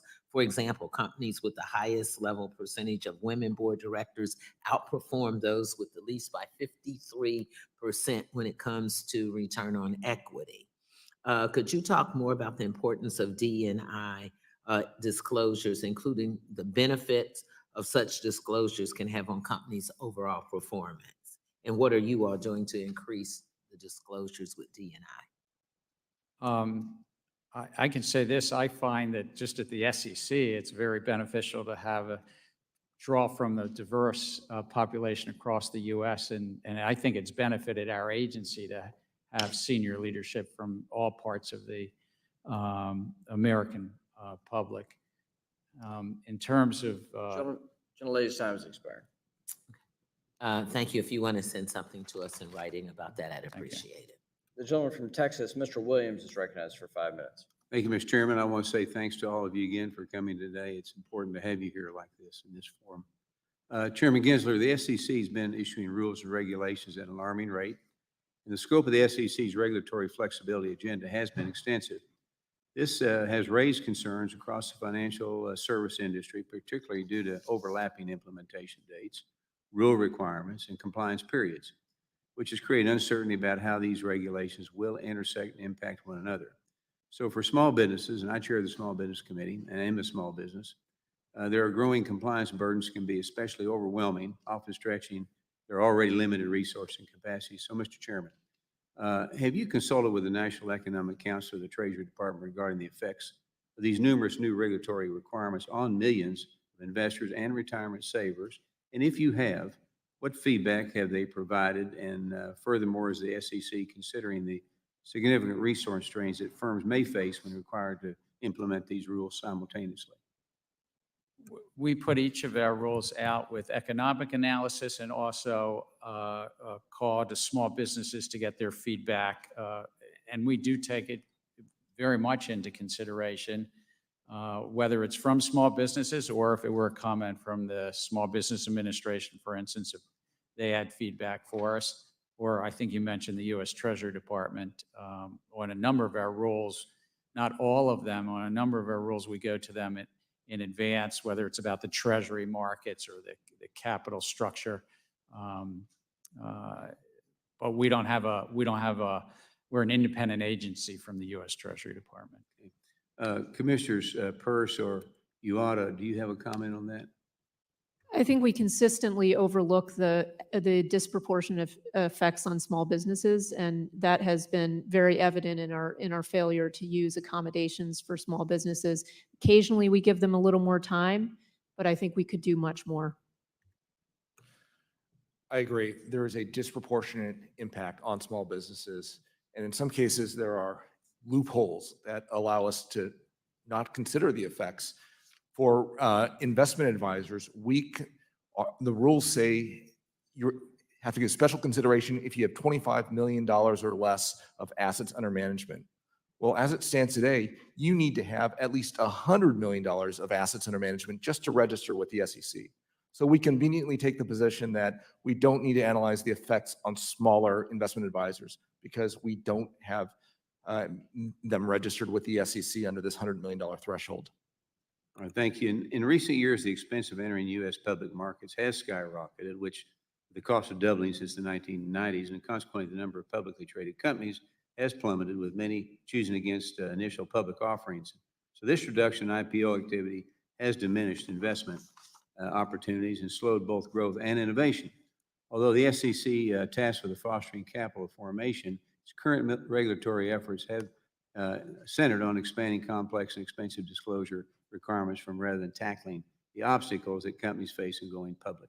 So with over 68 regulatory actions on the agenda, not one directly addresses capital formation, which is key to market accessibility, and instead, the emphasis on more stringent regulations has made U.S. markets less appealing, so further discouraging companies from coming here, particularly small businesses, and from entering the public sector. So Commissioner Peirce, how has the SEC's focus on increasing regulatory and disclosure obligations rather than facilitating capital formation contributed to the decline of the IPO activity and the reduction in the number of U.S. publicly traded companies? You're raising such an important issue because if companies don't go public early in their lives, retail investors have a very difficult time getting access to them. There are many reasons, but regulatory burdens are one, and all we're doing is adding to that list of requirements for public companies. We're not thinking about right-sizing it, and so it is a real problem. And that's why one of the reasons we're not seeing companies go public. In limited time, another favor of the SEC's under Chairman Gensler has been the inadequate consideration of opposing viewpoints in the agency's regulatory agenda. This practice is particularly risky because excluding diverse input can lead to regulations that lack real-world analysis and overlook how they might disproportionately impact smaller firms, limit investment opportunities, or raise the cost for market investment. So it's crucial for any regulatory agency to actually seek and incorporate feedback from all stakeholders to fully understand the potential consequence of its actions from every perspective. So limited time, Commissioner Uada, how does the SEC's tendency to push forward major rulemaking without adequate public input increase risk for investors? That's been, I think, the biggest problem with all of these overlapping, complicated rulemakings. We're not getting the input we need to make a good decision. Yield my time. The gentleman from California, Mr. Vargas, is recognized for 5 minutes. Thank you very much, Mr. Chairman. I want to thank you and the ranking member for convening this important hearing, and I want to add my voice to the chorus of those who have been saying thank you. for your service and your fairness. I think you've treated all of us very fair, and I think it is a big loss to this institution that you're retiring, but of course, we all wish you well in whatever your endeavors are after this. So again, thank you. I'd also thank the commissioners, the chairman and the rest of the commissioners for being here and for the service for your country for the past 90 years. The SEC has been fulfilling its stated mission of protecting investors, maintaining fair and orderly and efficient markets, and facilitating capital formation. Under your leadership, we've seen increased transparency for investors, increased accountability for those committing fraud. This makes it so investors get to decide which risk they would like to take, so long as the public companies hold up their end of the bargain by providing full, fair, and faithful disclosure. But I want to blame all of you, and in particular, Chairman, I want to blame you for a very boring meeting today. Very boring. And there's a reason for that. And the reason for that is there isn't the whole gaggle of reporters and camera people here in the front, because you've done a good job. And because the markets are doing well. If you had messed up, there'd be a whole bunch of reporters here wanting to know, but even my colleagues are not here. They all left. Pretty boring hearing. So I want to blame all of you for working so hard to make this such a boring meeting. And I have to say, I do follow politics a little bit. And I heard the 2020 election, heard something like this, a prediction. The stock market will crash if Biden wins in 2020. By the way, do you know who made that comment? You don't have to answer. I think you know who made that comment. And now that same individual says, if we lose, we're going to have a crash like you wouldn't believe. And went further, the largest stock market crash we've ever had. Well, I don't think that's going to happen either. Other predictions didn't seem to happen. But again, it's because you guys have done a very good job. And it's interesting here listening to you, because I normally read about you, I don't get to see all of you in person. There's a difference of opinion, clearly. And it's well articulated by all of you. And I think that that's healthy. And that's what we should have. None of you, unless I'm not aware of it, do any of you want to close down the SEC? Are any of you threatening to? Mr. Chairman, are you threatening to close down the SEC? No, I think it was a great creation of Congress, and it's helped the American public. Yeah, of course. And this is the way things are supposed to work in America. And I do still believe that we are the best hope for the world, really, to have a fair and just world when we can have discussions that are reasonable. I know they tried to parade the horribles here earlier, but no one took the bait, because the truth of the matter is that the markets are working well. Where is the Dow Jones, by the way? Commissioner Purse, where is the Dow Jones today? Do you know? Well, I haven't looked today, but I mean, the Dow Jones is doing well if we're looking at numbers. But I do want to say we get along very well as a commission. We work very well as a commission. We can't measure the success of the agency by where the stock market is, but I think we do have tremendous capital markets in the U.S. and we really need to preserve them, and that's what we're all fighting to do. And I think you do it very well. You're eminently brilliant, as are the rest of your commissioners. And I think you guys do a good job. I do want to get, I needed to say that because, again, like I say, my colleagues try to figure out, how to make things sound bad. But the truth is, the economy is doing pretty well, especially after going through a pandemic, especially after all of the problems that we've had in the world with conflicts. The United States has been doing very well. I do want to talk, though, about environment, because I do think that the rule that you've adopted is a very good one, but you didn't go far enough. And we have difference of opinions. Did you have the authority to do that, Mr. Chairman? Promulgate and ultimately adopt the rule that you had? I very much do think so. I think it was grounded in materiality, very much grounded in materiality to investors, not to others, solely to investors. And I want to augment something a fellow commissioner said. I think we all five do get on pretty well. We have policy differences, but that's by design. Congress wanted this to be a robust policy debate. And I've chaired a multi-member commission twice now, and I really do believe in the give and take that we have. And my time is about up. So again, I'd just like to thank all of you for your service. Thank you. Thank you, Mr. Chairman. I yield back. Thank you. And now we'll recognize the gentleman from Minnesota, the whip, The Republican way, Mr. Emmer for 5 minutes. Thank you. Chair Gensler, leadership comes from the top, correct? Leadership comes from a lot of things, but the top matters a lot. It's yes. The answer is yes, sir. But under your leadership at the SEC, it appears that you expect political allegiance, not just from the political appointees, but also from the civil servants you hired. Isn't that correct? It's not correct, sir. Well, sir, that's yet another deliberate distortion of the truth.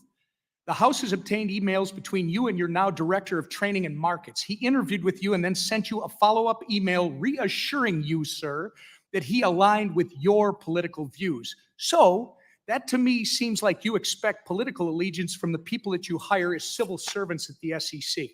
The way you hire and the culture you require encourages your staff to have loyalty to you above the law and above the mission of the SEC.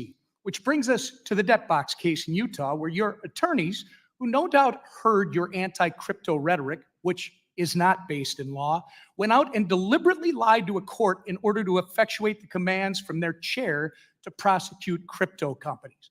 Chair Gensler, do you know of any other time in history where the SEC has been sanctioned by a court for material misrepresentation? First, if I might say, when we hire folks, we hire No, them reclaiming based my on- time, sir. The answer to that question is no, it has never happened. But let me ask you another one. Does the fact that we're talking about this today even slightly embarrass you? Look, the matters in that case were not well handled, and Reclaiming my we've said time that again. to the court. Reclaiming my time again. The debt box case should absolutely be embarrassing to you, sir. And just to be clear, the SEC had to pay with taxpayer dollars nearly $2 million in legal fees for this material misrepresentation, for this lie. You are aware of that, I'm sure. Is the debt box case the reason that why the SEC's head of crypto asset and cyber unit resigned in June, sir? No, they went to take another job. Okay, so no one in a senior level position here in Washington, D.C. has been held responsible for this complete abuse of taxpayer dollars. The SEC broke the law, your attorneys lied to the court, and no one in your leadership here in D.C. has been held accountable. That tracks. Seems like business as usual here in Washington. Okay, switching gears very quickly. It's been recently reported that Vice President Harris has finally said she'd craft clear rules of the road for the digital asset space if she becomes president. Is this your approach too, sir? Or do you think she's rebuking you because she doesn't think you've done a good enough job establishing these clear rules over the last 3 years of her administration? I think that there's laws in place. If Congress wishes to change them, they'll change them. But we are enforcing the laws, and there are many Reclaiming people my in this time. field So you don't that are think not she's following rebuking the you? laws. Reclaiming my time. Well, it's very interesting that you view your performance that way, because we have a litany of court cases, extraordinary confusion in the marketplace, and millions of Americans pining for clarity from you. You've abused the agency's enforcement tools, and you've even baited companies eager to comply with you, only to hit them with enforcement actions. You've retaliated against businesses and people who have come before this committee to talk about the next generation of American finance. And perhaps somehow, worst of all, you've made up the term crypto asset security. This term is nowhere to be found in statute. You made it up. You never provided any interpretive guidance on how crypto asset security might be defined within the walls of your SEC. Yet, you made the broad proclamation that you believe a majority of tokens are crypto asset securities. You did this, and you would deliberately use this made-up term as the basis for your entire enforcement crusade over the past 3 years, only for your lawyers to retract it in a footnote to a court just last week. Your inconsistencies on this issue, sir, have set this country back. We could not have had a more historically destructive or lawless chairman of the SEC. And I yield back. Gentleman yields back. The gentleman from Illinois, Mr. Caston, is now recognized for 5 minutes. Thank you, Mr. Chair. Thanks all for being here. I want to first follow up on what my friend Mr. Barr raised earlier about this issue around ESG rules. When Congressman Vargas and I had introduced these bills last year, one of our big concerns was, if people don't want to invest in ESG funds, that's fine. But there is this inconsistency of rating methodologies and weighting systems which I think is an issue when you've got these, 7 trillion plus of assets looking to invest in this asset class. So I guess, I'd like to start with you, Commissioner Crenshaw. Would you be supportive of establishing a regulatory regime for ESG ratings providers? I'm happy to discuss it and certainly open to thinking about it, and we'll look forward to any proposal that would come before me. Okay, well, I'd love to follow up, because I do think as we've gotten so politicized in this, but there still is the issue that we have clear accounting rules for other issues. We should have clear accounting rules there as well. Appreciate it.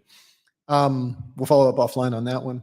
I want to shift now to some concerns I have that have come up a couple times here about merging the functions of the self-reporting organizations into the SEC, specifically FINRA and the PCAOB. Now, if I'm doing my math right, if we were to merge FINRA and the PCAOB into the SEC, that would more than double the SEC's headcount, just looking at the number of employees of those agencies, and would probably increase your budget by 75% or so. I think there's a rich conversation about whether the people who would look to merge would also increase your budget in order to do that. But Chair Gensler, I'd like to shift to you. In your view, and I'm sorry if I peek around Ms. Williams' head here, how does FINRA and PCAOB oversight supplement the work of the SEC? And if they were to be merged, could they still do all the things they do now, or would there be some gaps in what we were able to do? I think that Congress could, of course, change this, but we have self-regulatory organizations, particularly in FINRA's case, that is the regulator, sort of the first line of regulation for broker-dealers. It goes all the way back to the late 1930s, something called the Maloney Act that Congress passed. And that certainly allows industry and the broker-dealers to get the benefit of that, but then we are the official sector overseeing the overall industry. And that's worked reasonably well over the decades. There's certainly times where there's been gaps in that. The PCAOB, great debates in this Congress 20-some years ago about taking that and moving it into an agency that was done in a trade association. The AICPA used to inspect and set standards for the auditing field, and better to do it in something overseen by this 5-member commission. Again, Congress could change that, but I think that too has its benefits to be outside of the agency. And I'm not asking you to opine on whether we could do it, but it seems to me that, as outside organizations, FINRA has private enforcement mechanisms if broker dealers are violating the rules. I don't think you'd have that ability if you came in, right? If they were inside the SEC, could you still do private enforcement, or would you have to, subpoena information? Could you take the fifth? No, we'd have to follow federal law and do things in a way. Exactly. So essentially, bringing them in would make them weaker as institutions. I think it would. One of the things that might make it weaker is also the funding point that you say. So, so both PCAOB and FINRA have funding models that basically tap into their members, and as in the PCAOB's case, Congress approved a funding model that then we annually approve that budget as a commission. No, I share the concern. Like, we're going to continue to highlight this in part because these are lifted directly out of Project 2025. This idea that we should weaken organizations, we should put them in places where others are involved. And I'd like to unanimous consent to enter into the record President Trump's right-wing policy map called Mandate for Leadership, the Conservative Promise. Without objection or general leave. So thank you. We'll bring that in. And again, the concern, we've seen a lot of proposals that are lifted straight out of that, from UDAP hearings, eliminating CFPB funding, and indeed weakening the SEC. And I want to make sure that we address those issues and understand the importance of investor protection. So thank you all for doing what you do, for being here, and I yield back. Gentleman yields back. The gentleman from Georgia, Mr. Loudermilk, is now recognized for 5 minutes. Well, thank you, Mr. Chairman. Thank you all for being here. It's a historic moment to have everyone here together. Unfortunately, we only get 5 minutes apiece. I think we could sit here for a couple of days to explore some things. If any of you have followed any of my previous questioning, you know that my greatest concern is the consolidated audit trail from a constitutionality, cost, and vulnerability. standpoint. Someone who spent almost 30 years in the IT sector. The fact is, it's not if you're going to get hacked, but when, and you have to have that mentality if you're ever going to be safe. However, I want to first address what I think may be some misunderstandings that some in the market have over CAT. Unlike the overwhelming majority of the people that contact me that are opposed to CAT, there is a group out there that are in favor of it. And I would like to, Commissioner Yeda, maybe start with you if you just answer really yes and no to get my understanding and maybe clarify some misconceptions that others have out there. And so first question is, does the commission ever plan to make the Consolidated Audit Trail transaction database available to the public? There is no current plan to make it available to the public. Do you conceive that it ever would be made public? It could be. That'd be up to a future commission. Okay. What about the customer account information system database containing the sensitive PII? Will that ever be made public? Not presently. Okay. The answer concerns me greatly that it isn't an absolute no, as you can understand. Yes or no, will the public be able to obtain CAT PII via Freedom of Information Act request? There are a number of exemptions that might be applicable, but that is not fully resolved or clear. So you're saying it's possible that through FOIA, you could get personal identifiable information on somebody who buys a single stock? There's a trade secret exemption, but again, I don't know. I'm not a FOIA expert, so Okay. I don't know and can't give you the absolute assurance that you may be looking for, that it cannot be accessed by someone filing a FOIA Okay. request. Oh, my concerns of CAT are growing. Would removing PII in the CAT affect whether a CAT reporting firm is required to indicate that it is using the reg show market maker exception under SEC Rule 13F-2? I don't think it would have any effect. Okay. So in other words, removing PII from CAT collection wouldn't seriously impede short sale data collection? That's correct. Okay, thank you. I'll move on to some other little more open-ended questions in the time I have. Commissioner Pierce, the Consolidated Audit Trail is set to become the largest repository of retail investor information ever recreated. It will be a prime target for cyber criminals, and once breached, will yield the personal financial information and identity of every American who even has a share of stock.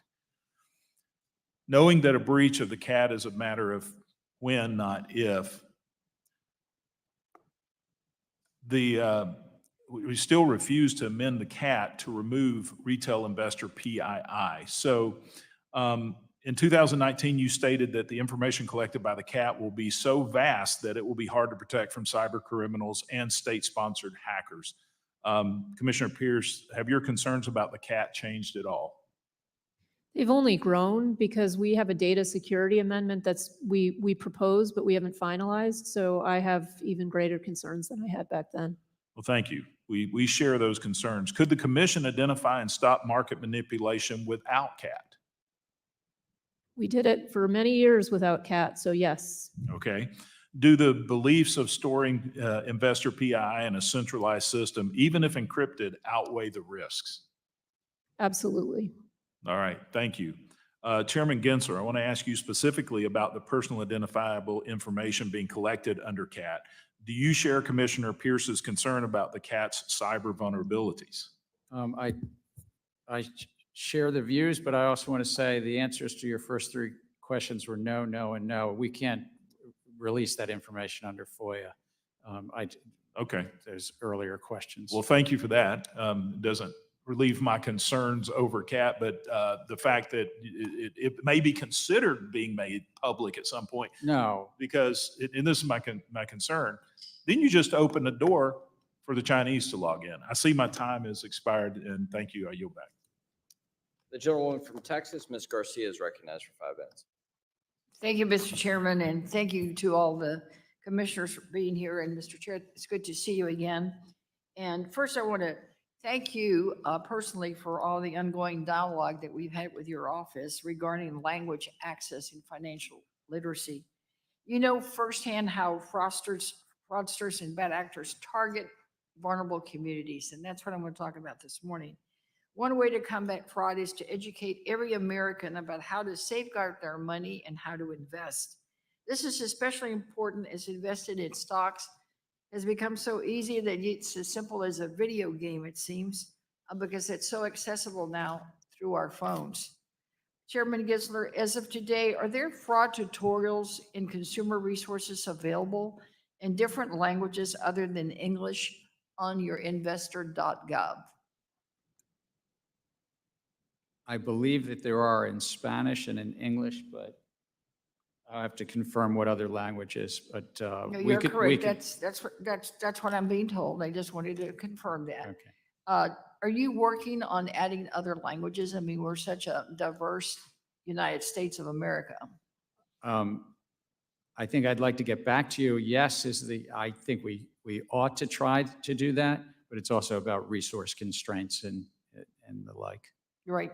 Well, I'm hopeful that you can continue headed in that direction, because I think as it becomes easier to do, more people will try to do it. And if people don't understand in their own language the consequences of their investments, they're just going to end up getting in trouble. So thank you. And what strategies have you taken to best educate our older populations? Because as I think you and I have discussed also, how seniors are becoming to be a target for a lot of these, especially through the phone,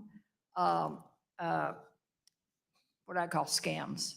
No, I think it's a good word. And there's a lot of affinity fraud, not just targeting older population, but different parts of our community, so-called affinity fraud, and we do chase after that, and some of that's also in the crypto field to bring this all back together as well. What we do is investor education. We try to reach out. We work with communities to try to get that word out. Well, thank you. I think it's just as we spend time worrying about small businesses, we need to worry about the small consumer. And that's the point I wanted to make this morning. Commissioner Lisagara, as investment becomes more accessible, it's important to keep these communities in mind as we work to protect investors. Not long ago, reports came out across the country about Bitcoin ATMs strategically located in communities like mine that include working class Americans, immigrants, limited English proficiency speakers, and the underbanked. Consumers may find it convenient, but we end up with issues and, as I said earlier, scams. I don't want all of this to become like the modern, new payday lender. What are y'all doing to ensure that as we move forward with more access, particularly to technology, that we just don't repeat some of the issues we've had in the past with banking? Thank you, Congresswoman. A good question about the importance of protecting investors, vulnerable investors in our disadvantaged communities. I think we are exercising our authorities as appropriate on affinity frauds, targeting frauds wherever they occur. It doesn't matter what the nomenclature is, where we see violations, securities laws. We have an obligation to protect investors and to follow the law and enforce it. So I think we're doing that without fear or favor. I think there's a very robust process, internal process of ensuring that it is a fair process as well. But I do think it's an important priority for us to pursue to ensure that investors are protected from no matter how large or small. Exactly. Great. Ms. Pritchard, you agree? Absolutely. There's a lot of work that we are doing and we have more to do. And I think on your point about getting information out in different languages, we can also work with firms so that they're able to communicate with people in the language in their mother tongue. Well, I was really shocked to hear from someone that works for an investment banking firm, I will not name it, that was actually instructed as an investment banker not to send anything in writing in Spanish. I'm going to get to the bottom of it. That may be tied to SEC regulation, but I'm happy to look into that. Well, I'll get back with the chairman on that too. It just seems like, especially in Texas, Gentlelady's time's it seems like an atrocity to do that. Thank you. Yield back, Mr. Chairman. The gentleman from Ohio, Mr. Davidson, the chair of the Housing Subcommittee, is recognized for 5 minutes. Thank you, Chairman McHenry, for putting this historic hearing together, long in the making. Thank you to our witnesses. It's great to have all 5 of you here today. Today's hearing directs attention to the commission's dysfunctions and frankly to the chairman's politicization of the commission and its work. Let me highlight 7 failures. Abuse of the rulemaking procedures, 61 so far, inappropriately short public comment periods, unworkable and unlawful ESG disclosure mandates, Hotel California style rules for crypto, where, they all have the ability or direction to come check in anytime you like, but never with the authority to leave with some approval or clarity. Endless discovery with no resolution, no clarity, regulation by enforcement for crypto. An unworkable proposal to overhauling our equity market structure, de facto ban on crypto through proposed custody rule, and failure to work with Congress, frankly undermining the work that Congress done to provide clarity here. So as many of my colleagues have done today at this hearing, the courts have, even the DOJ have highlighted severe mismanagement. The list goes on, but unfortunately, I do have limited time. Commissioner Peirce, would you say that the SEC's rulemaking and enforcement agenda reflects the priorities of the commissioners as a whole, or has the commission become an extension of Chairman Gensler's agenda? The agenda is the chairman's agenda. Do you guys have collaboration? I mean, I saw one of the commissioners today look like it might be the first time he was asked his opinion on something, just expected to ratify whatever Chairman Gensler throws out there. I mean, I think the issue is that Chair Gensler has a lot of ideas that he's trying to move forward on, and there are other things that I think we should be spending our time on that we're not spending our time on. And so I think that's the nature of some of our disagreements. Problems being left unsolved. I appreciate you for highlighting many of them. My concern is just that by taking the world's best capital markets, I mean, we don't even have 5% of the world's GDP, but we have over 50% of the world's invested capital. We're taking something that works pretty well, that needs clarity and oversight to continue.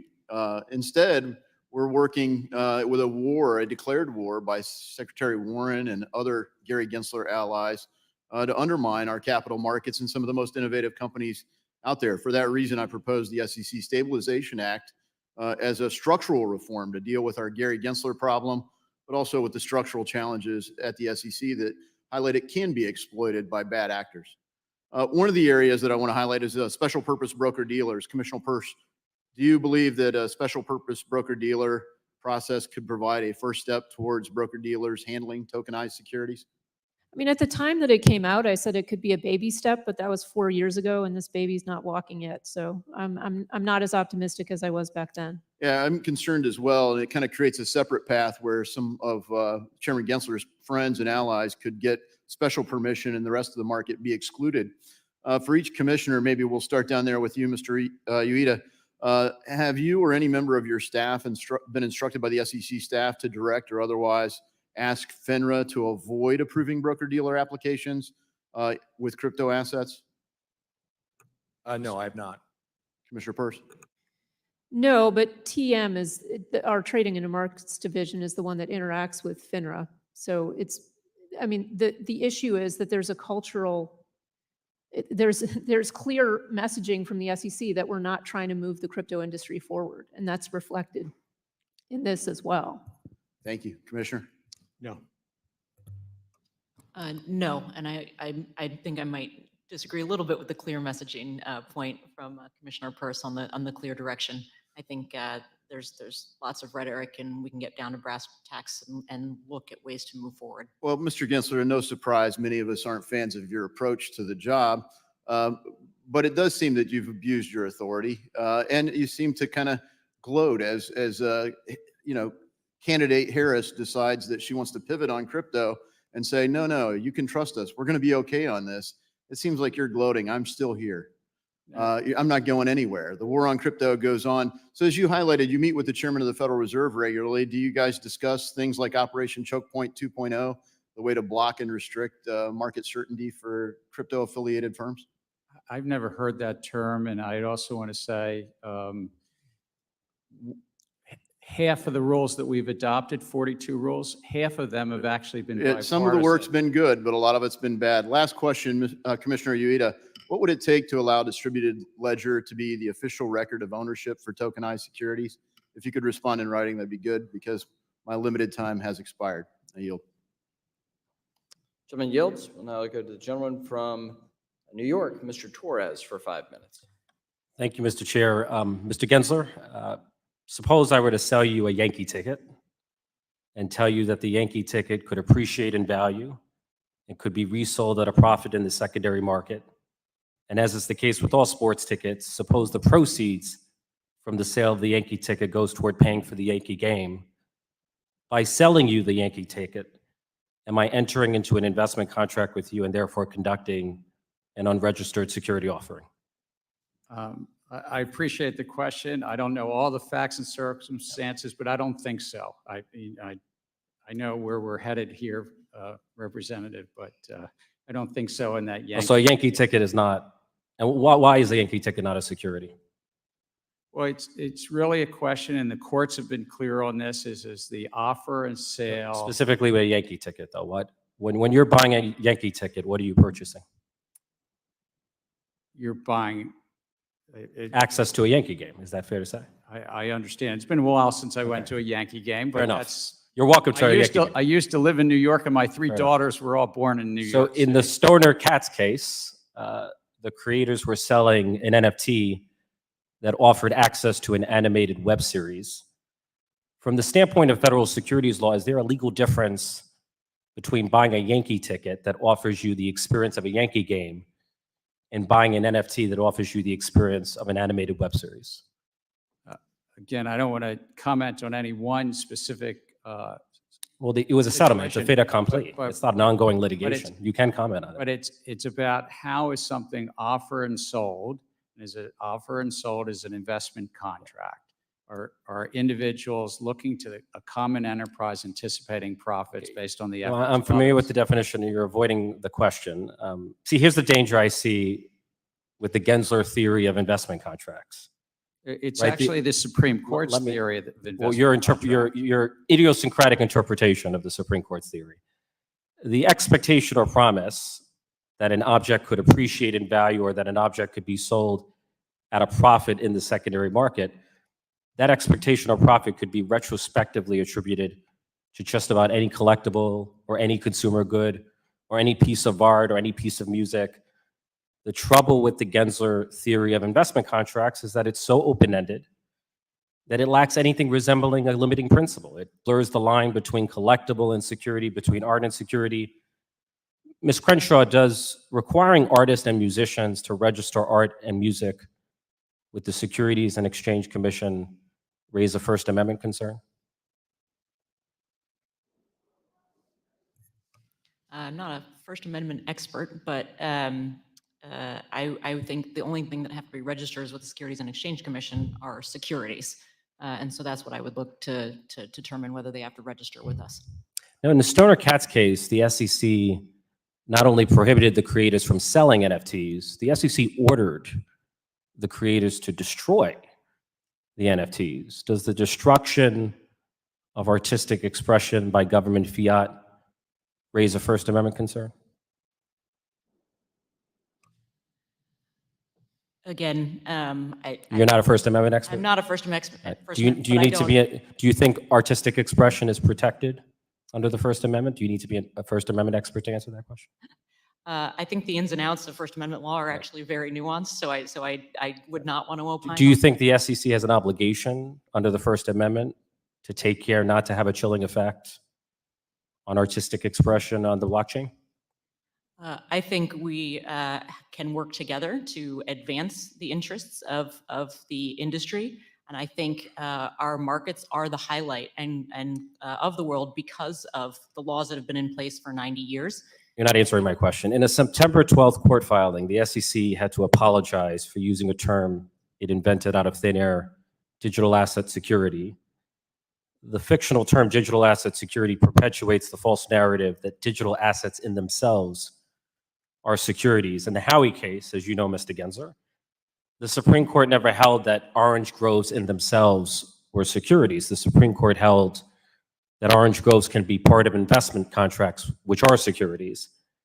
The same logic applies to digital assets. In my view, using the term digital asset securities is as intellectually dishonest as using the term orange grove securities. Mr. Gensler, would you ever use the term orange grove securities? I don't believe I have. Or would, right? Because it gives the impression that orange groves in themselves are securities, and that would be misleading.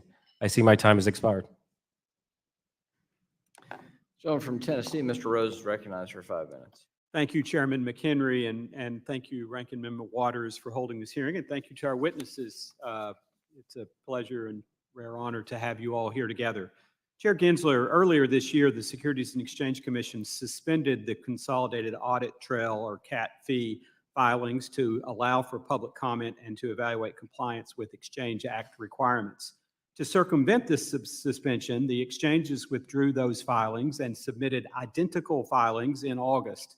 Despite its failure to address any of the concerns raised by commenters, the SEC has now allowed these identical fee filings to go into effect.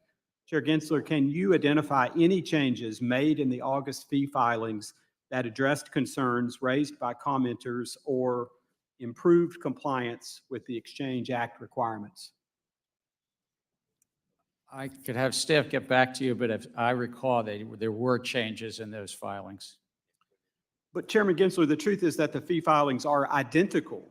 Not only did the SEC fail to consider commenters' concerns, but it appears that the SEC is actively circumventing the judicial process by allowing these filings to go into effect while there is pending litigation challenging the CAT's funding model.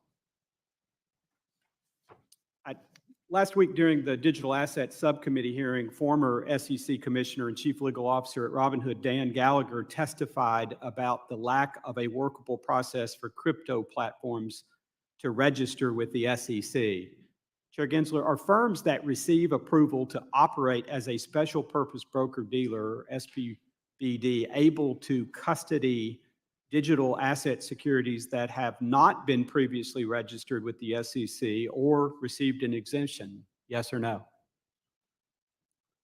They're not allowed to custody non-securities.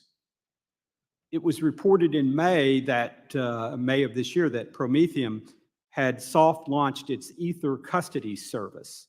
Chair Gensler, given that Ether was not registered and did not receive an exemption, would Prometheum be able to custody Ether using its SPVD? I want to be careful here because I don't want to comment on one specific registrar, but under the special purpose broker-dealer regime that was adopted 4 years ago, to get the benefits of that, the firms are not to custody non-securities. Okay. Well, thank you for the clarity. Commissioner Peirce, this situation highlights one of my concerns about how the SEC is approaching digital asset regulation. Among members of this committee, we are debating whether the current rules are sufficient, while at the same time, the SEC is trying to modify existing rules, albeit not effectively, in my opinion, to seemingly provide some clarity to market participants. Can you describe your concerns with how the SEC has comprehensively approached digital asset regulation? I mean, I think the first problem is that we've used enforcement as our leading foot instead of using regulation. And that could mean putting out guidance to say, here's what's clearly outside of the securities laws, and here's what fits within it. It could be initiating a rulemaking process. It could be working with the Commodity Futures Trading Commission to figure out where jurisdictional lines lie. So there's a lot that we can do, but enforcement is not the way that we should. I mean, of course, when there's fraud, that's one thing, but we're talking registration violations. of entities that have tried to come in and register. Thank you. I agree and appreciate that perspective. I want to quickly switch gears. I would like to discuss your position on the Financial Stability Oversight Council, or FSOC. Chair Gensler, this is your second time serving on the council, right? That's correct. When I'm back home in Tennessee's 6th District, my constituents are most concerned by the regional bank failures caused by interest rate risk, not non-bank financial intermediation or climate-related financial risk or Treasury market resilience or digital asset risk that you and the council have claimed are the 4 major risks to the financial sector. Simply put, Chair Gensler, with all the experience and expertise that you claim to have in finance, you completely miss the real risk that hurt everyday Americans. And so, Commissioner Ueda, why is it that FSOC seems to care more about politics than policy or people? In my view, the regional banking crisis was precisely the type of event that the FSOC was supposed to be on alert for. And the fact that they didn't realize inflation might trigger a rise in interest rates, which might affect bond prices, I find not reassuring. Thank you. I agree, and I yield back. The gentlewoman from Georgia, Ms. Williams, is recognized for 5 minutes. Thank you, Mr. Chairman. And thank you to Chair Gensler and the commissioners for joining us today for this important conversation. Y'all, I represent Atlanta, which has one of the largest racial wealth gaps and the widest racial pay gap in the entire country. These gaps impact Black people's everyday lives and their ability to participate in the economy, from buying a home to opening a small business to having a comfortable retirement. All too often, investors of color who have worked hard and saved as much as they could afford run into obstacles that bar them from efficiently building wealth. Many of these investors come from marginalized communities and can't afford the sophisticated financial advisors that others have to help them make informed investment decisions. The SEC provides essential services to protect these investors, safeguard their investments, and ensure that they're investing on an even playing field. While the SEC's commitment to investor protection is vital for ensuring a safe and equitable financial landscape, it is equally important that we focus on enhancing access to capital for underserved communities, empowering them to invest in their futures and build lasting generational wealth. Atlanta boasts a rich tapestry of minority-owned businesses, particularly in sectors like technology, entertainment, and healthcare. The SEC's mission to protect investors, maintain fair and efficient markets, and facilitate capital formation directly impacts the local economy and helps empower our entrepreneurs in Atlanta. And as the city of Atlanta continues to work towards closing the racial wealth gap, the SEC's actions are vital for fostering a sustainable and inclusive economy in the region. Chair Gensler, by creating a level playing field in financial markets, how does the SEC's mission enhance access to capital from minority-owned businesses across the nation and the ability of marginalized individuals to make successful investments? Well, it's important that all parts of our great nation have access to capital. So to the extent that we can lower the cost of capital formation and investors on both sides, that helps those small businesses in your district. Thank you. Addressing the systemic barriers that have historically limited access to investment opportunities is critical for fostering economic equity and empowering minority communities. Promoting equitable access not only benefits individual investors, but also strengthens our economy by fostering a more diverse and inclusive financial landscape. Chair Gensler, another question. How does the SEC consider the impact of its rulemaking on marginalized communities when carrying out its mission? We put each of our rulemakings out to comment, and we include a section on how it affects individual investors on the one side, but also small business formation. And then we receive comment back from folks in that regard. So in the pursuit of a more equitable financial system, it is essential for regulatory bodies like the SEC to consider values of diversity, equity, and inclusion within their frameworks. Understanding the impact of these efforts is crucial, as they can play a significant role in addressing the long-standing racial wealth gap and fostering economic empowerment for all. Chair Gensler, how does the SEC prioritize these values within its regulatory frameworks? And in what ways do you believe these efforts will impact the long-standing racial wealth gap, particularly in terms of fostering equitable access to financial resources? In our own, I would speak just about our agency itself. In our own agency, the 5,000 people, we reach out and try to recruit and hire and promote people from all backgrounds and racial, gender, sexual orientation. And we find that that really helps our agency. That's been the case. In terms of access to capital, we do, as I said earlier, just try to make sure that our markets promote access for all parts of our great communities. And in doing that and trying to make sure that you are promoting access for all communities, how have the attacks on environmental, social, and governance disclosures inhibited this important work? Again, a number of these things are in court, so I'm being careful, but I mean, we really do have a disclosure regime in place where investors get to decide on their investments. We're not a climate regulator, we're not an environmental regulator, and we're not a human capital regulator. We're a securities regulator. But it's really important that investors get the disclosures they need to make their investment decisions. So as these things continue to play out in courts and I continue to do my job in Congress representing the good people of Georgia's fighting fifth, I'm sure we'll continue to have these conversations. Thank you, Mr. Chairman, and I yield back. Gentlelady yields back. The gentleman from South Carolina, Mr. Norman, is now recognized for 5 minutes. Thank you, each one of you for taking time to appear today. Mr. Ueda and Ms. Pierce, would y'all like to respond to the good lady from Georgia and the comments from Mr. Gensler on capital formation for underserved markets and I guess in underserved areas of the country? I think it is a very, very significant problem. In fact, our Office of Small Business Capital Formation just issued a report. 78% of all small business owners said they have problems finding capital. We need to make sure that we've got capital formation on our agenda and we're thinking about how to provide that capital to those new entrepreneurs and innovators. By saying a shortage of capital, what's causing that and how are you going to fix it? We have a very complicated system for raising capital, both on the equity and debt side. What has powered our markets has been the fact that we can raise equity capital.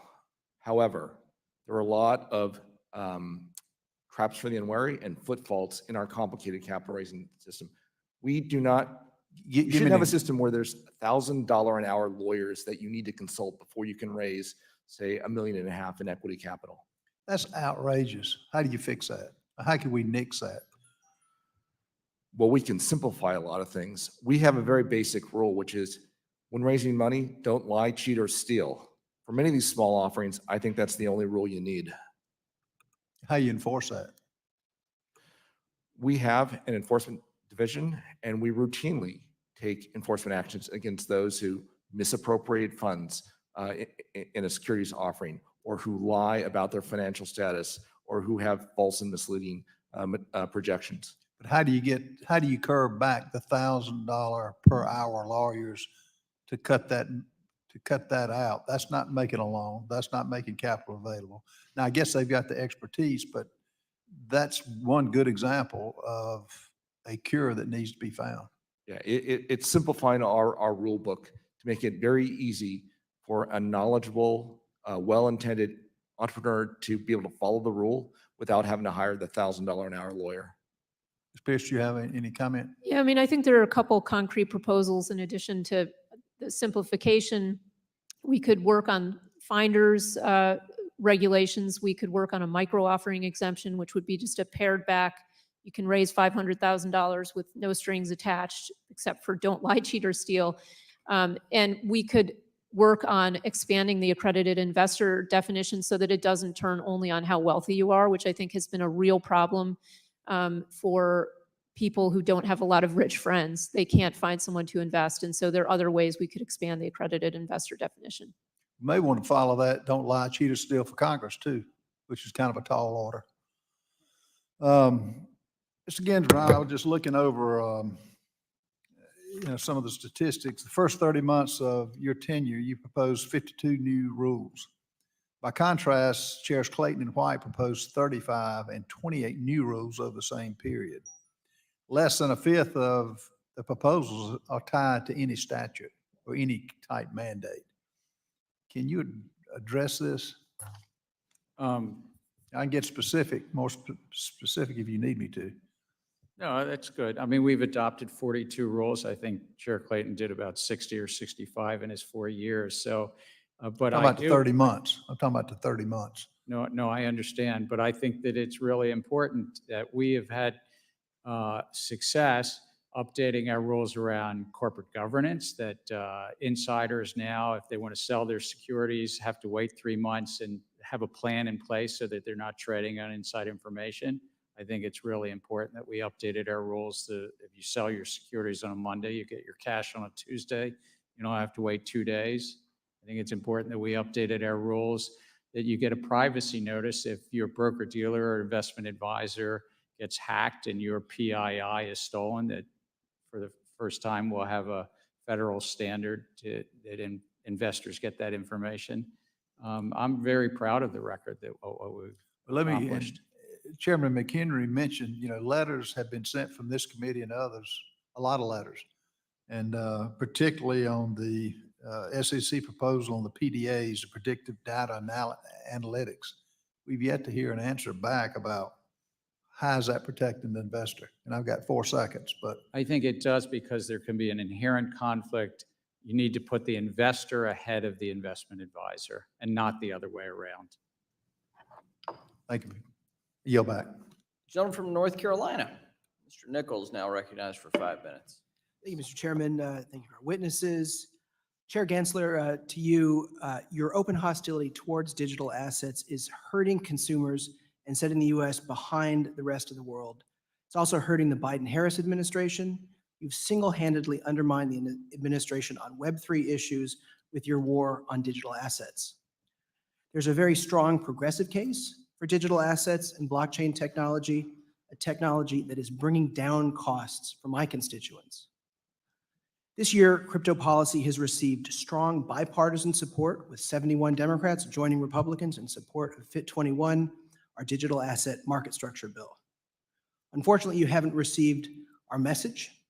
The 52 million Americans who own crypto watch the SEC under your leadership, Chair Gensler, in shock and disbelief that you continue to treat their investments as illegitimate, undermining their efforts to save for retirement and build innovative blockchain technologies that could drive our economy into the future. Now on to Vice President Harris. Just over the weekend, Vice President Harris made big news, announcing a policy reset from the current administration on digital assets, putting her in line with the bipartisan majority in Congress on this issue. I'd also agree with Whip Emmer that when you read between the lines, this is certainly a rebuke of your leadership at the SEC. I'd like to get a yes or no answer from everybody here, starting with Commissioner Crenshaw. Yes or no? Do you agree with Vice President Harris, her statement that the U.S. should encourage innovative technologies like digital assets while protecting investors and consumers? Yes or no? Yes. Yes. Yes. Yes. Yes. Protecting the investors, I agree with that for sure. Promoting innovation, yes, but protecting investors. Yes or no? Yes, protect the investors. That's what we are doing. Chair Gensler, I hope you understand that your misguided approach to regulation by enforcement and open hostility to crypto is hurting our economy and sending American jobs overseas. You've single-handedly set us back years in our support for Web3 technology. I'd like to move on to SAB 121. As you know, the SEC overstepped their authority by issuing SAB 121 while also harming investors in the financial system. Chair Gensler, I have contacted your office repeatedly about SAB 121 and asked to speak with you about this. Your office has totally ignored all of our requests, so I'm very glad you are before Congress today to answer my questions. After watching majorities in both chambers of Congress, including Democrats like Majority Leader Chuck Schumer, vote to overturn SAB 121. Do you have any regrets on supporting the SAB? The Office of the Chief Accountant has been issuing staff accounting bulletins. It's 121 because it's the 121st one in 50 years.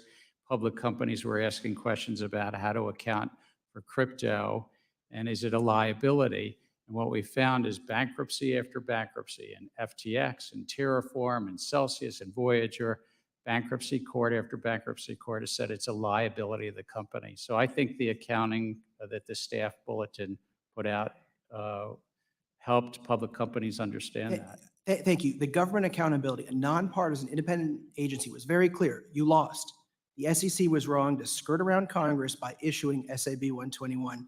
You're actually making the digital asset ecosystem less safe. Yes or no, Chair Gensler, will you commit to rescinding SAB 121 today?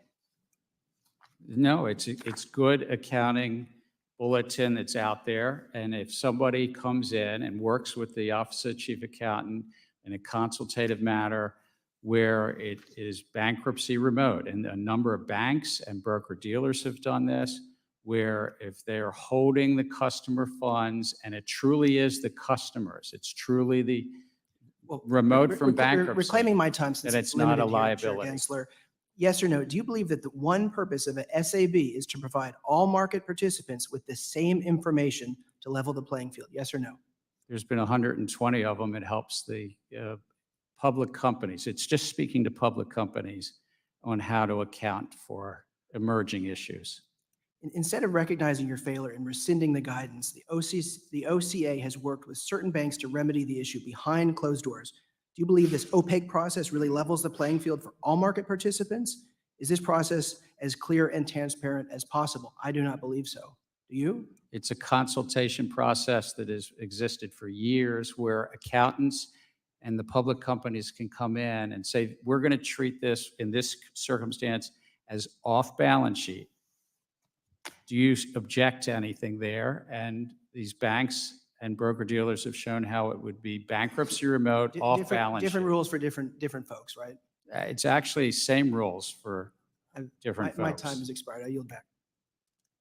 The gentleman from Pennsylvania, Mr. Muser, is recognized for 5 minutes. Thank you, Mr. Chairman. Thank you to our witnesses. During this administration, many believe the SEC has rushed into sweeping rule changes without properly engaging with industry, other regulators, or the public. Why is the SEC pushing reforms without proving they are necessary is a frequent question that we get. The custody rule was withdrawn after regulatory objections, and the predictive data analytics rule was scrapped due to public backlash. Yet the SEC continues pressing forward, planning to finalize equity market structure rules without waiting for critical Rule 605 data. If implemented, these rules could introduce volatility and possibly harm investors. So, Chairman Gensler, good to see you. Why is the SEC rushing these equity market structure changes without waiting for updated 605 trading data? Good to see you as well. We put forward a number of rules. I'm very proud that last week this commission unanimously voted in, first time in 20 years, changes in the national market system that I think will lower cost in the system, allowing market makers to quote stocks in a tighter bid-ask spread. This is relieving or relaxing a restriction that was put in the market 20 years ago and lowering the costs in the markets. I think the data that you're talking about for individuals to get better execution quality data is important, but was addressing a separate matter. It was about individual investors getting better data. But I think that it was time to move forward and update these rules, these 20-year-old rules. Volume in the market had gone up fourfold. A lot had changed in the 20 years. Okay, but getting the rules right, using the current data is more important than just updating, you would say. Well, it's also important that the data was for individual investors to compare and contrast their broker dealers. The second rule that we did last week unanimously is really going to relieve a restriction. This is something that you and I probably would agree on. you'd want to, we were taking off a restriction that you couldn't quote in less than a penny. Now you can quote, well, in November of 2025, you'll be able to quote in Do you think you down got a to a half a consensus out penny. there that agrees with that? I'm sorry? Do you think you have a consensus out there that agrees with your conclusion and assessment?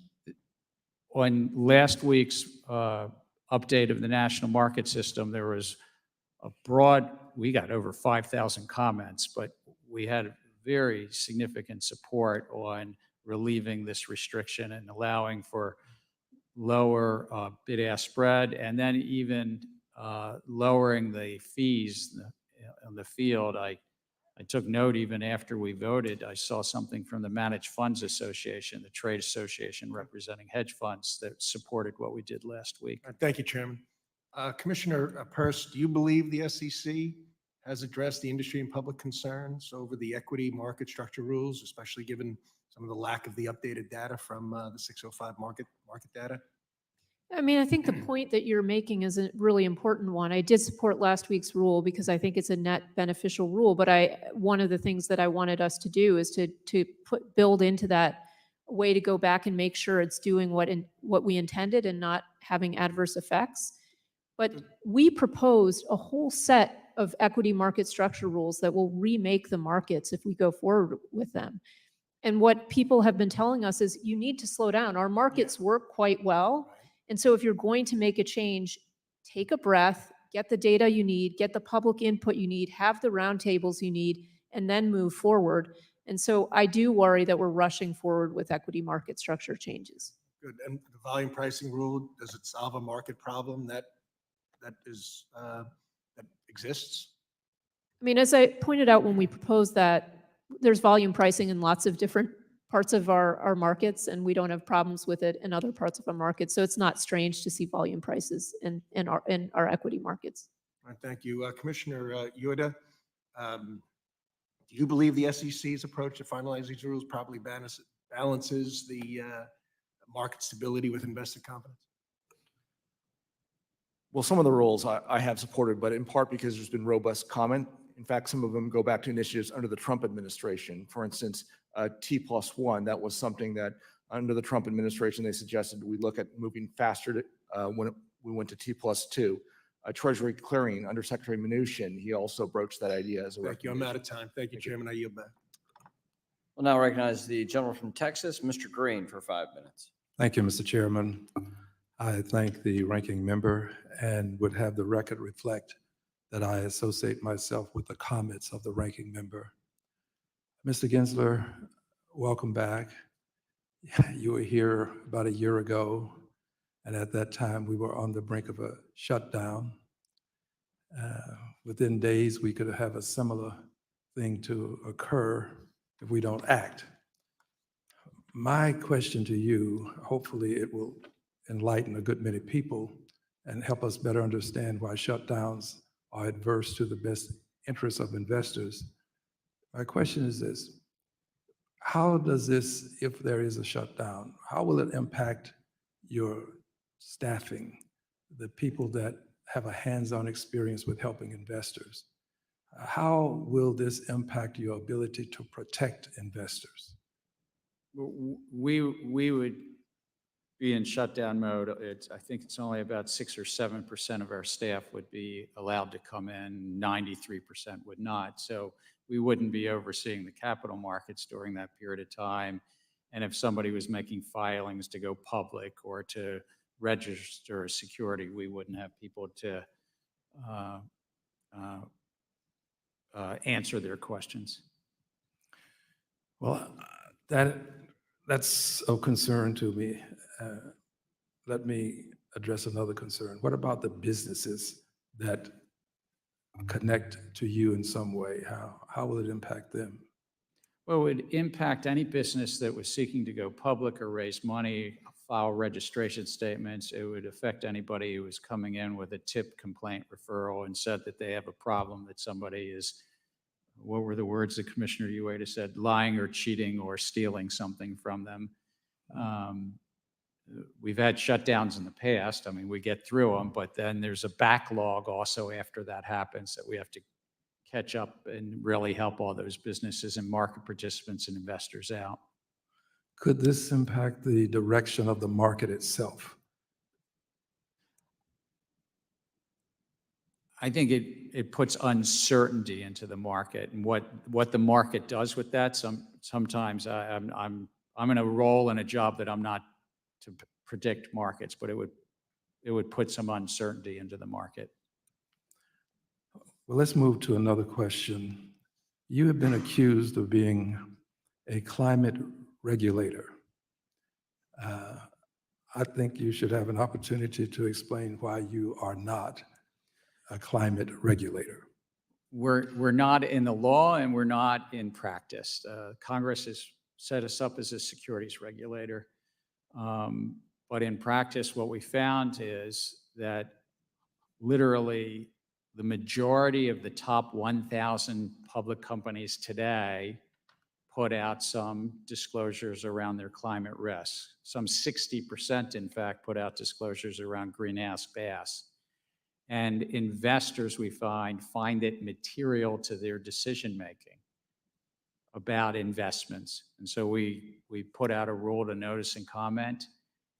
We adopted a rule grounded in materiality because investors are using that information to make decisions, to bring some consistency to that which was already happening. Thank you. And I'll close with a statement. Ms. Williams made reference to this, and I'd like to say just a bit more about it. And it has to do with access to capital, especially for people who are of color, and within that subset, persons who are African Americans. 246 years of slavery, no access to capital. Invidious discrimination that was legalized, lawful in this country. We called it segregation. It was another form of racism. No access to capital. And to this day, we still experience discrimination when it comes to lending. Testing has validated what I'm saying.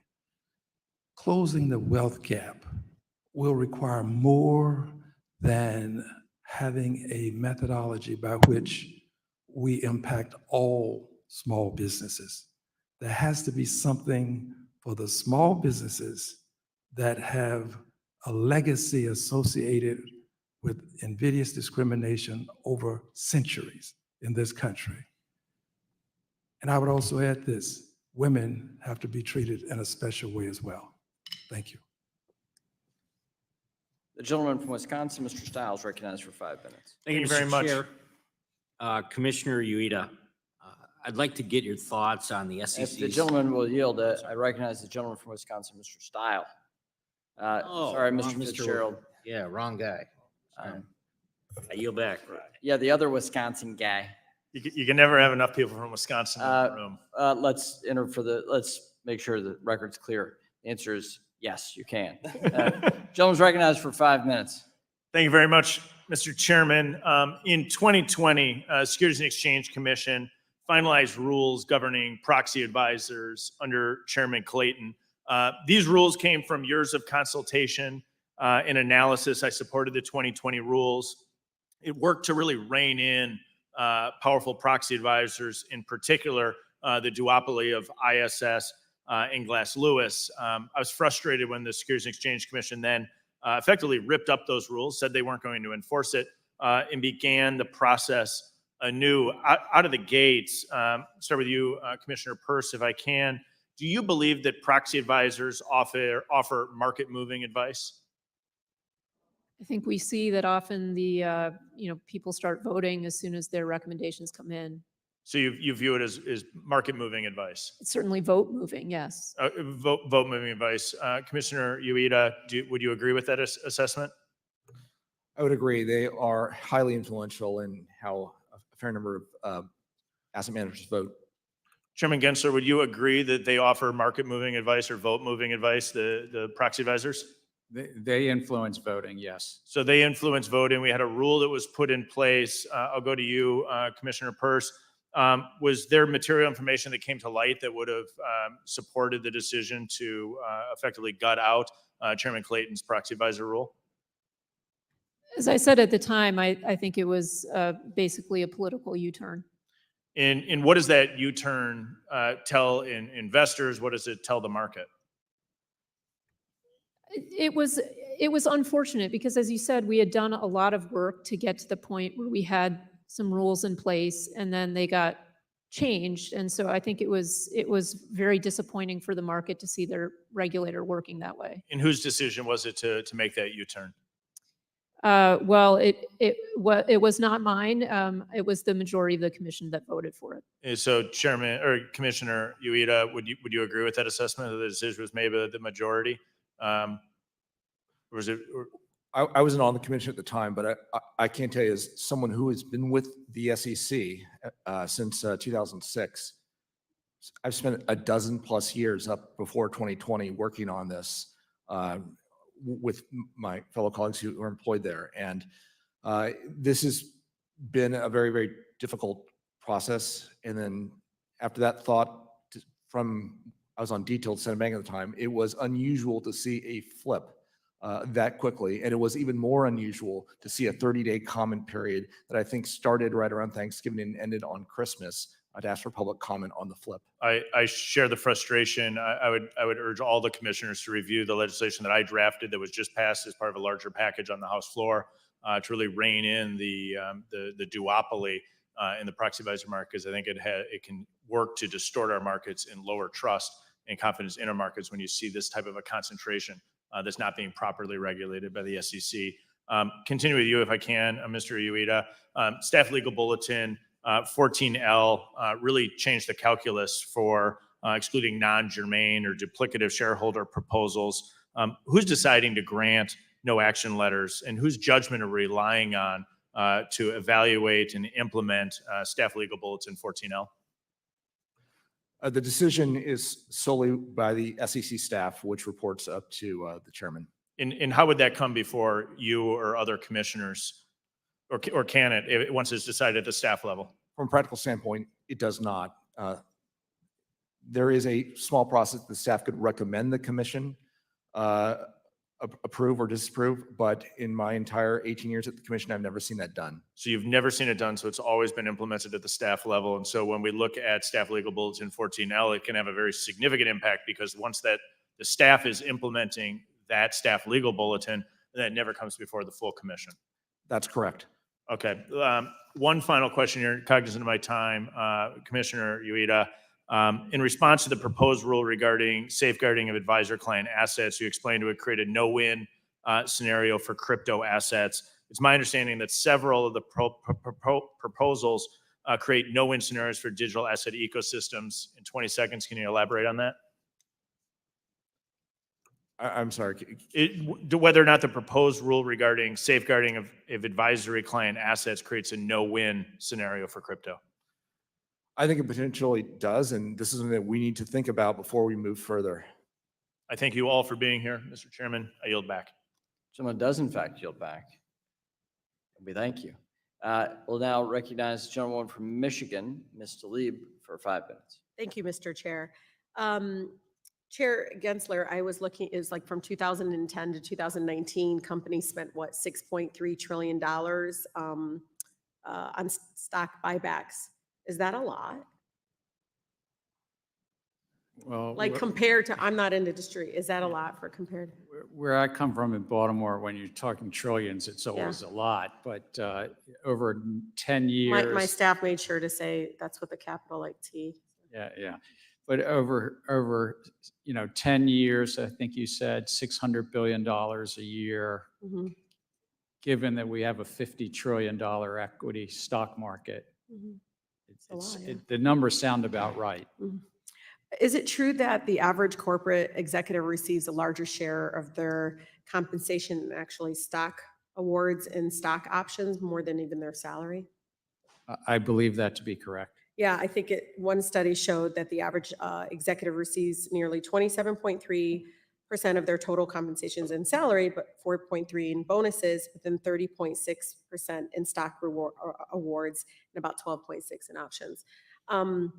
One of the things is about the lack of like transparency and how some of these decisions are made, but to make matters worse, like some investors and the public have been largely kind of in the dark about the specifics of stock buybacks and the reasons be the companies and how they engage in them.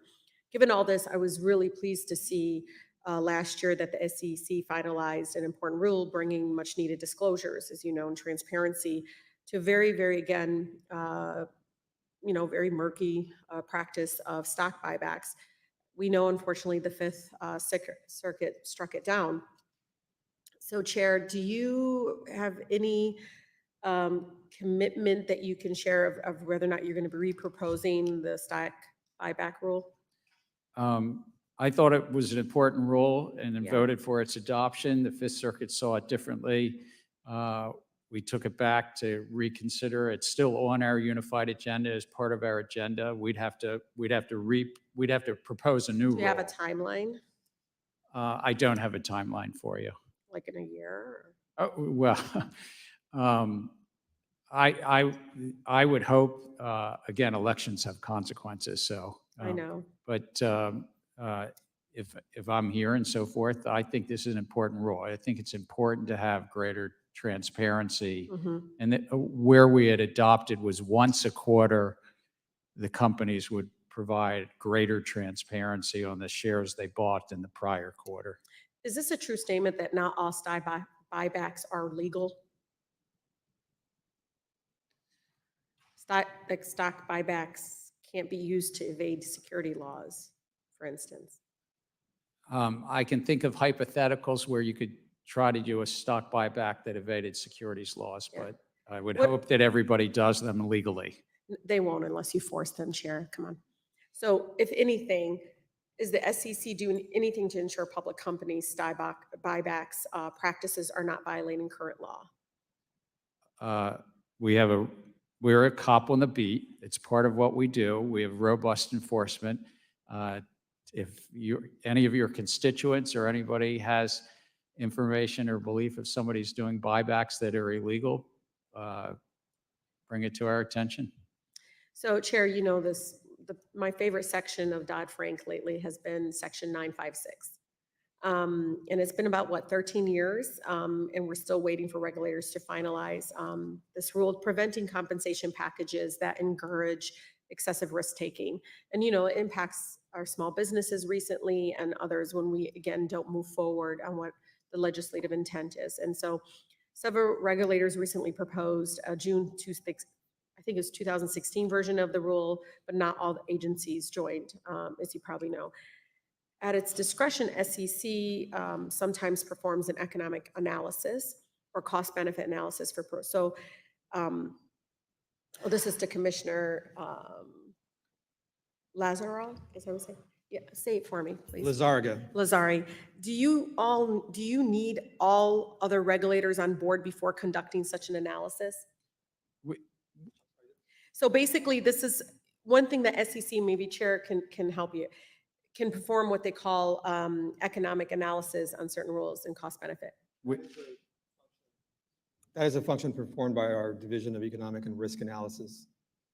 The staff of the commission is part of a Really rulemaking. quickly, Chair, because we're. And we would need to do an economic analysis and we would put it out to public comment in this joint rule. But do you need all the companies? Gentlelady's time's expired. I will now recognize the gentleman from Wisconsin, Mr. Fitzgerald. Thank you, Chair. Not to be diminished by being the second Wisconsin member. Very good, thank you. Commissioner Ueda, I'd like to get your thoughts on the SEC's safeguarding advisory client assets proposal.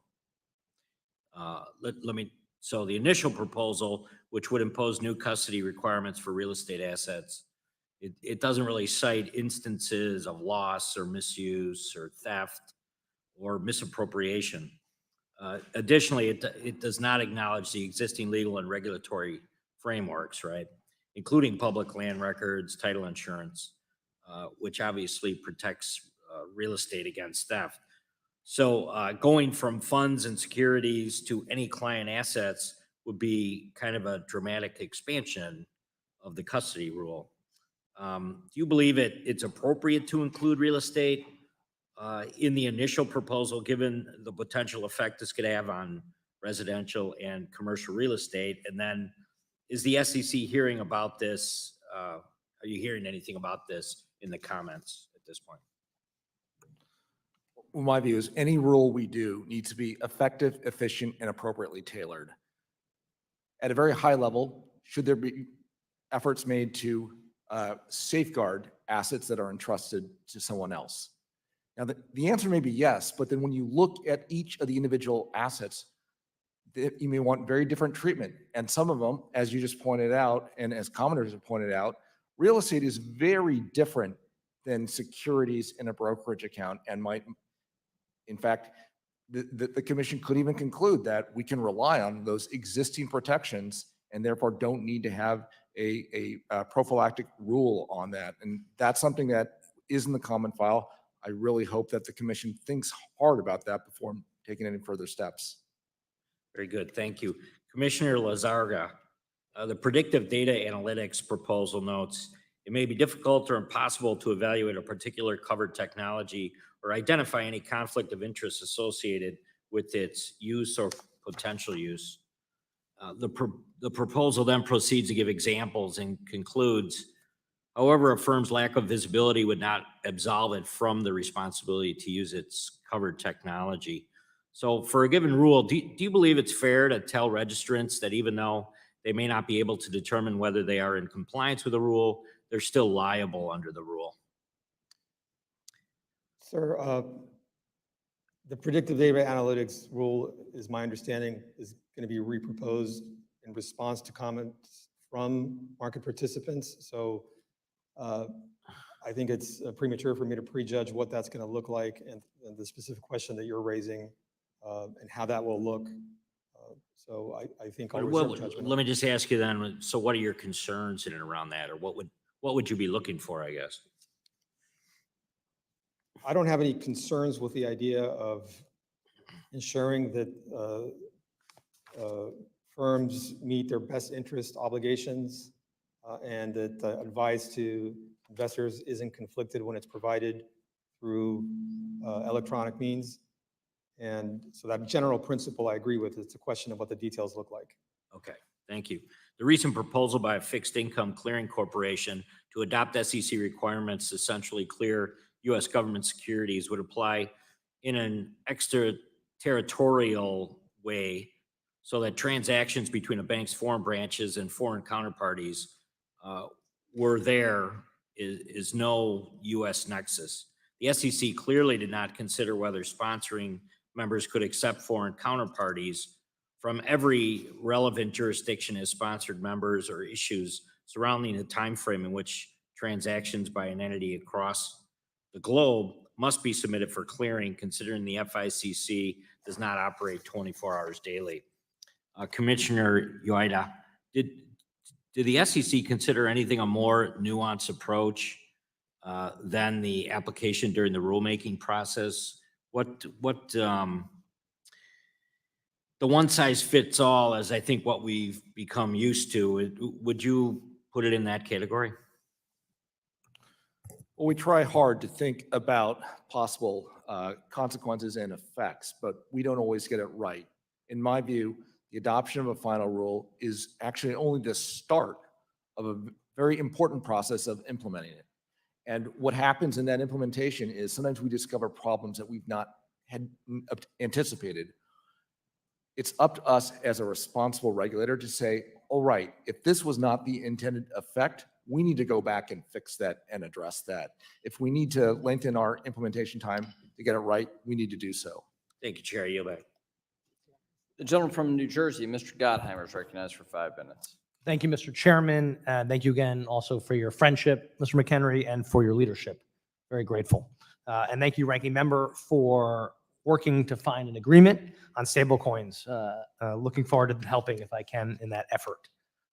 Chairman Gensler, thank you for being here. Our capital markets are the envy of the world because we have rules that ensure investors have access to real-time and accurate information.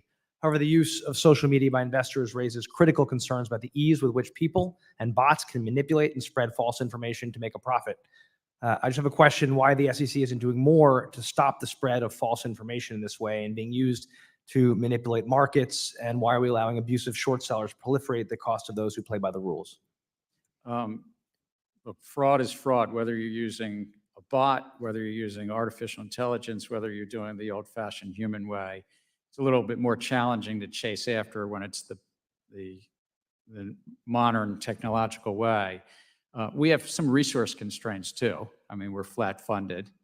I know lots of agencies come in front of Congress and say the same thing, but I'm saying flat funding definitely constricts it. So I'd say it's just the challenges of technology and the challenges of funding. But if you see somebody online, some people purposely manipulating or some, handles online purposely manipulating or doing pump and dump or reverse pump and dump. We're going to chase after them, which is more technically, that's Baltimore street talk. I think you understand it in New I Jersey. do, but you will, Yeah. and you are. As the SEC, I think, to me, needs to send a very clear message and take appropriate enforcement action against market manipulators and abusive short sellers. And it sounds like I have your commitment to do that. Yes. Can I ask each of you, do I have your commitment to do that? Yes. Thank you. Yes. Thank you. Yes. Yes. Thank you so much.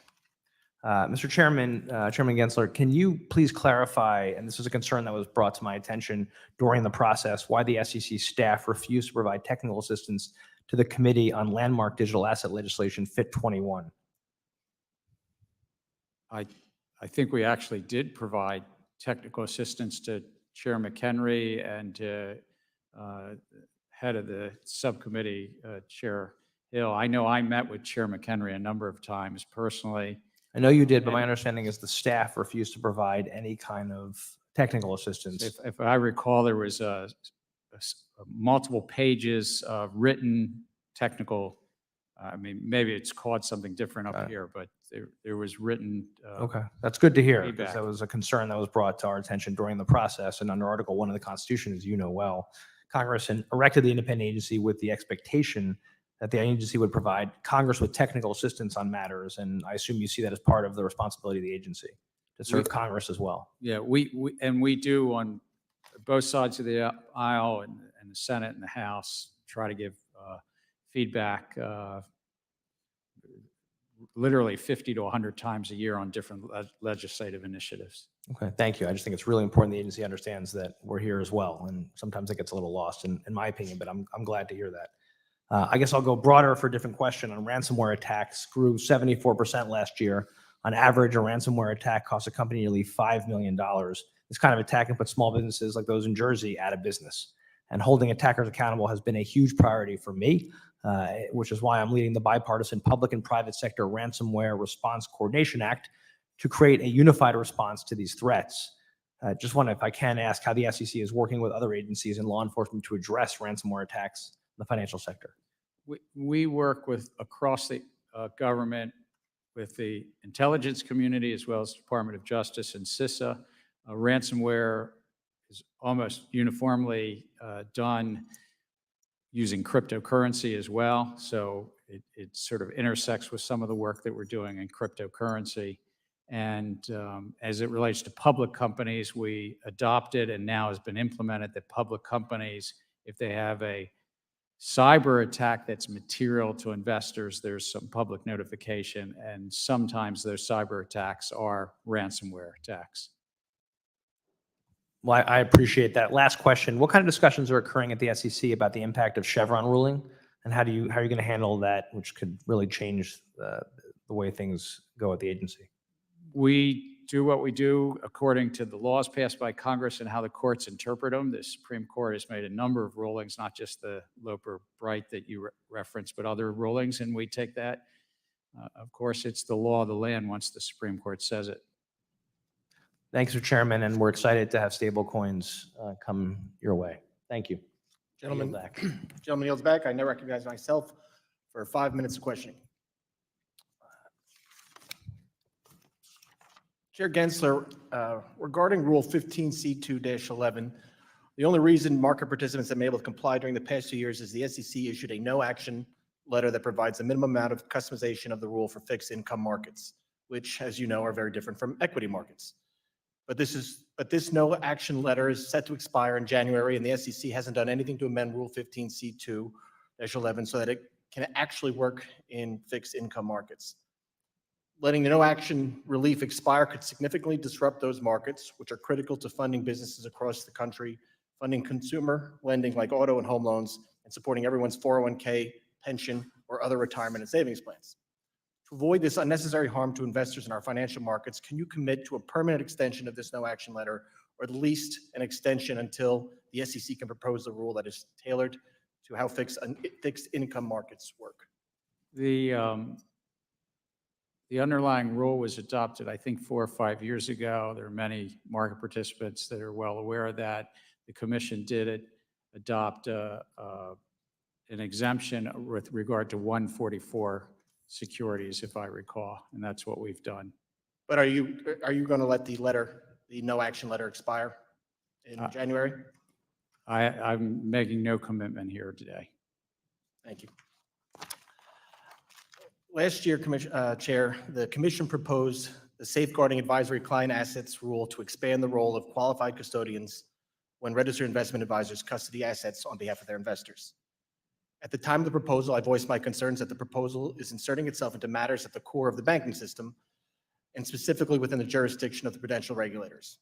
As proposed, mandatory cash segregation would significantly increase the cost for investors and complexity of providing custody services and locking up cash deposits would be a major departure from current banking practices. Back in May, Chair Gensler, you mentioned that this proposal would need to be reproposed. Can you provide us with an updated timeline on when we might see a reproposal? I don't have a specific timeline, but there were a number of comments, including yours, around cash. There was also a number of really thoughtful and robust comments about the documentation and the cost of the documentation. So we're taking and the comments about real estate that were even expressed here earlier, taking all that into consideration and looking through that. I think it will take some time, though. But do you think some of those comments would change would be shown up in the reproposal? I would anticipate, again, I don't want to prejudge, but I would anticipate the staff's work would be a revised proposal taking into consideration the cash, the concerns around cash segregation, which were certainly heard by this one commissioner very loudly. Okay, thank you, Chair. Before I move on, I'd like to remind you that banks are subject to stringent prudential regulation, which requires them to control risk, hold adequate capital and liquidity, and have in place workable recovery and resolution plans.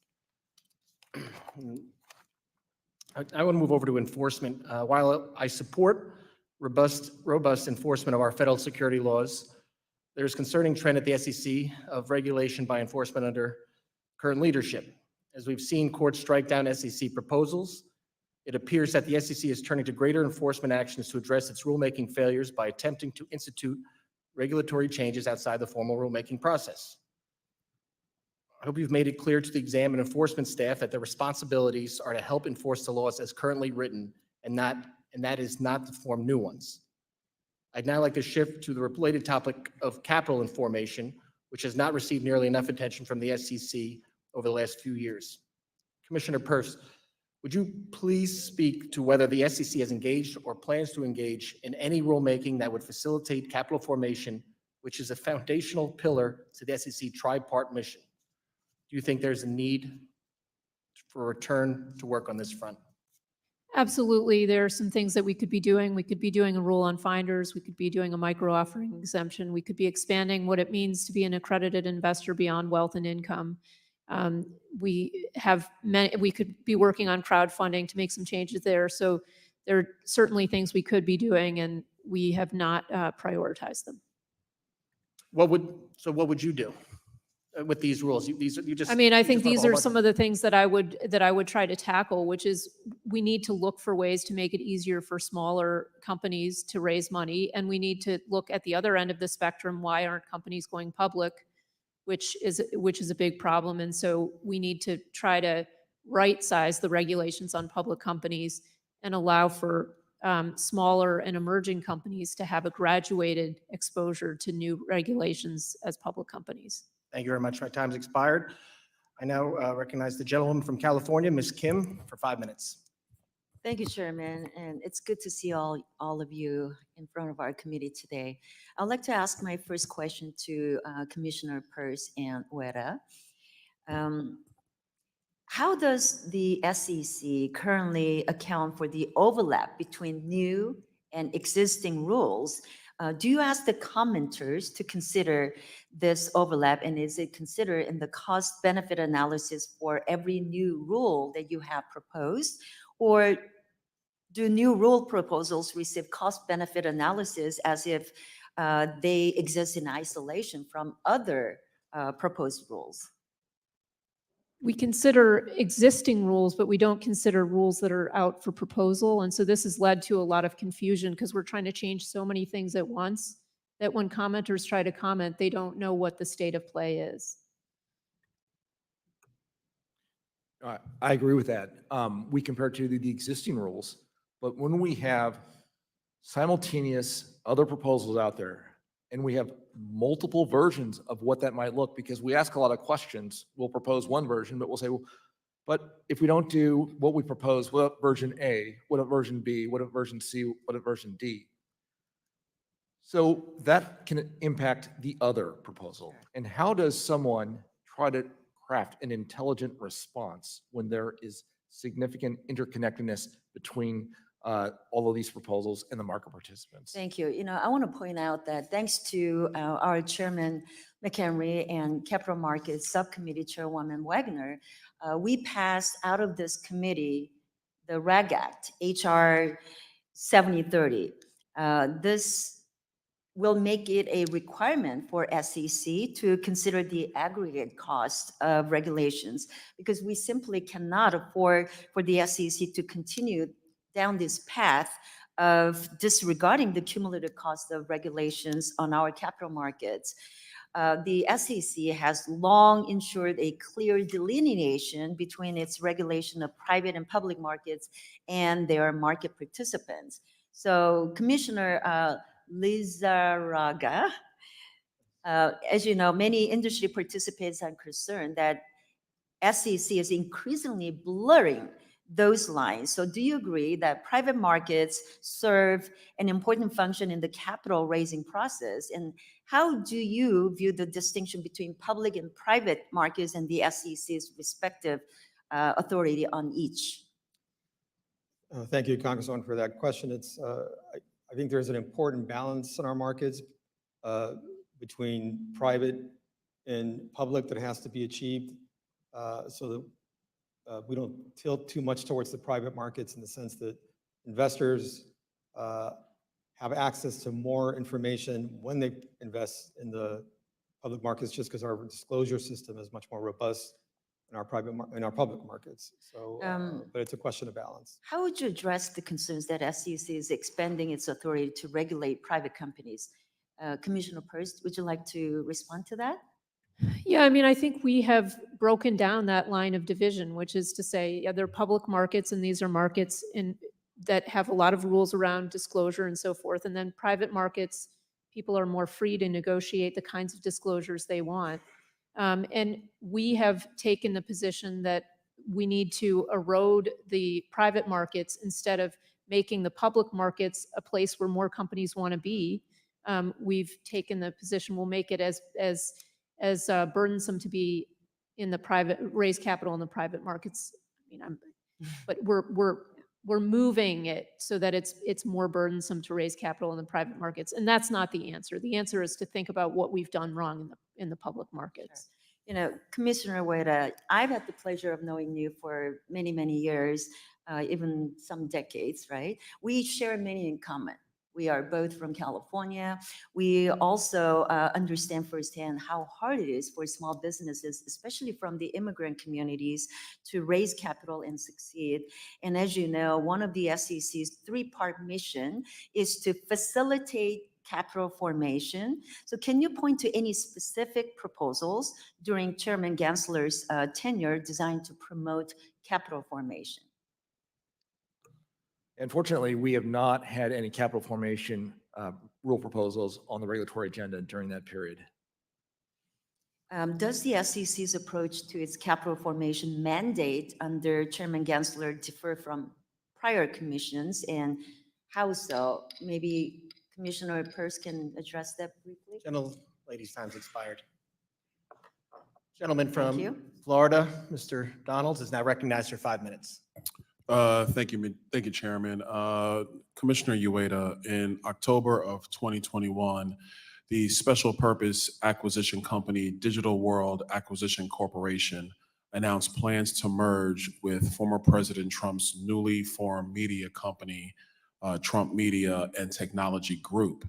The SEC then brought its first ever enforcement action against a special purpose acquisition company using a novel legal theory, coincidentally a month later, after Senator Warren urged the SEC to investigate the merger. It's also worth noting that in addition to Chairman Gensler's role as CFO of the then Hillary Clinton presidential campaign, the former head of enforcement at the SEC was married to Peter Strzok, the current director of enforcement, repeatedly targeted the Trump administration as Attorney General of New Jersey, and the current general counsel at the SEC, Ms. Megan Barbero, litigated both impeachments against President Trump from former Speaker Pelosi. This seems yet another instance of the Biden-Harris's administration of lawfare against former President Trump. Commissioner Ueda, according to the SEC public records, you voted against the July 2023 settlement agreement between the SEC and Digital World Acquisition Corp., which fined DWAC for $18 million. Can you elaborate on your decision to vote against the settlement agreement? I was particularly concerned and had problems with the penalty that was being imposed.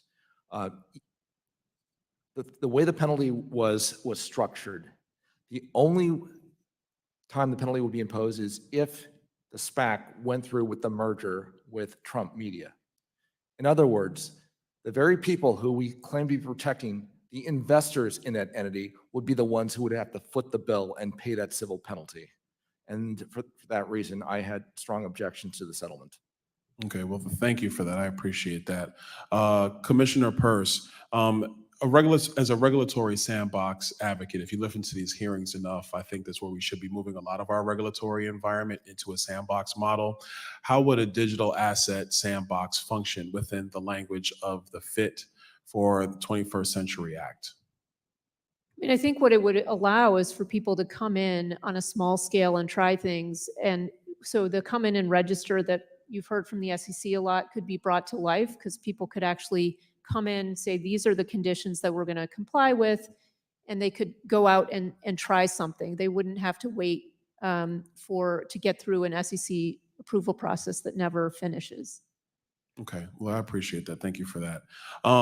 Commissioner Crenshaw, in 2021, you published a statement where you emphasized the need for the DeFi industry and the SEC to collaborate to bring DeFi into the regulatory perimeter in a way that balances innovation and with investor protection.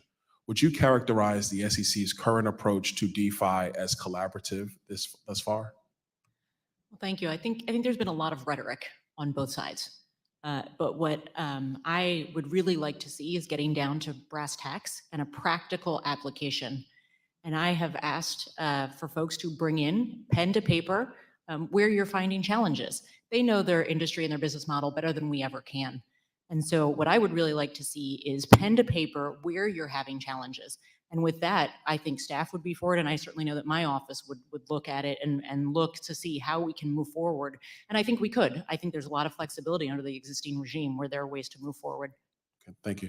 Commissioner Ueda, I want to go back to you because I know what you said earlier. You thought that the settlement was frankly unfair to the investors that the SEC is somewhat charged with protecting. Did you find that this entire process to move towards a settlement was outside the norm of the SEC's operations in previous years? And what I mean by that, and let me clarify, what I mean by that is, would the SEC engage in the same type of novel theory if it was dealing with any other enterprise that did not include former President Trump? That's a good question. I don't know the answer to that. Well, hold on to that. Absolutely. Mr. Glenser? Absolutely.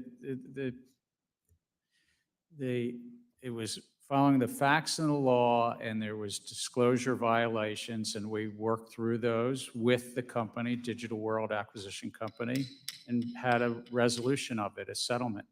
Okay, thank you. Gentleman's time has expired. We're going to recess for votes. We expect members to come back right after. The committee stands in recess.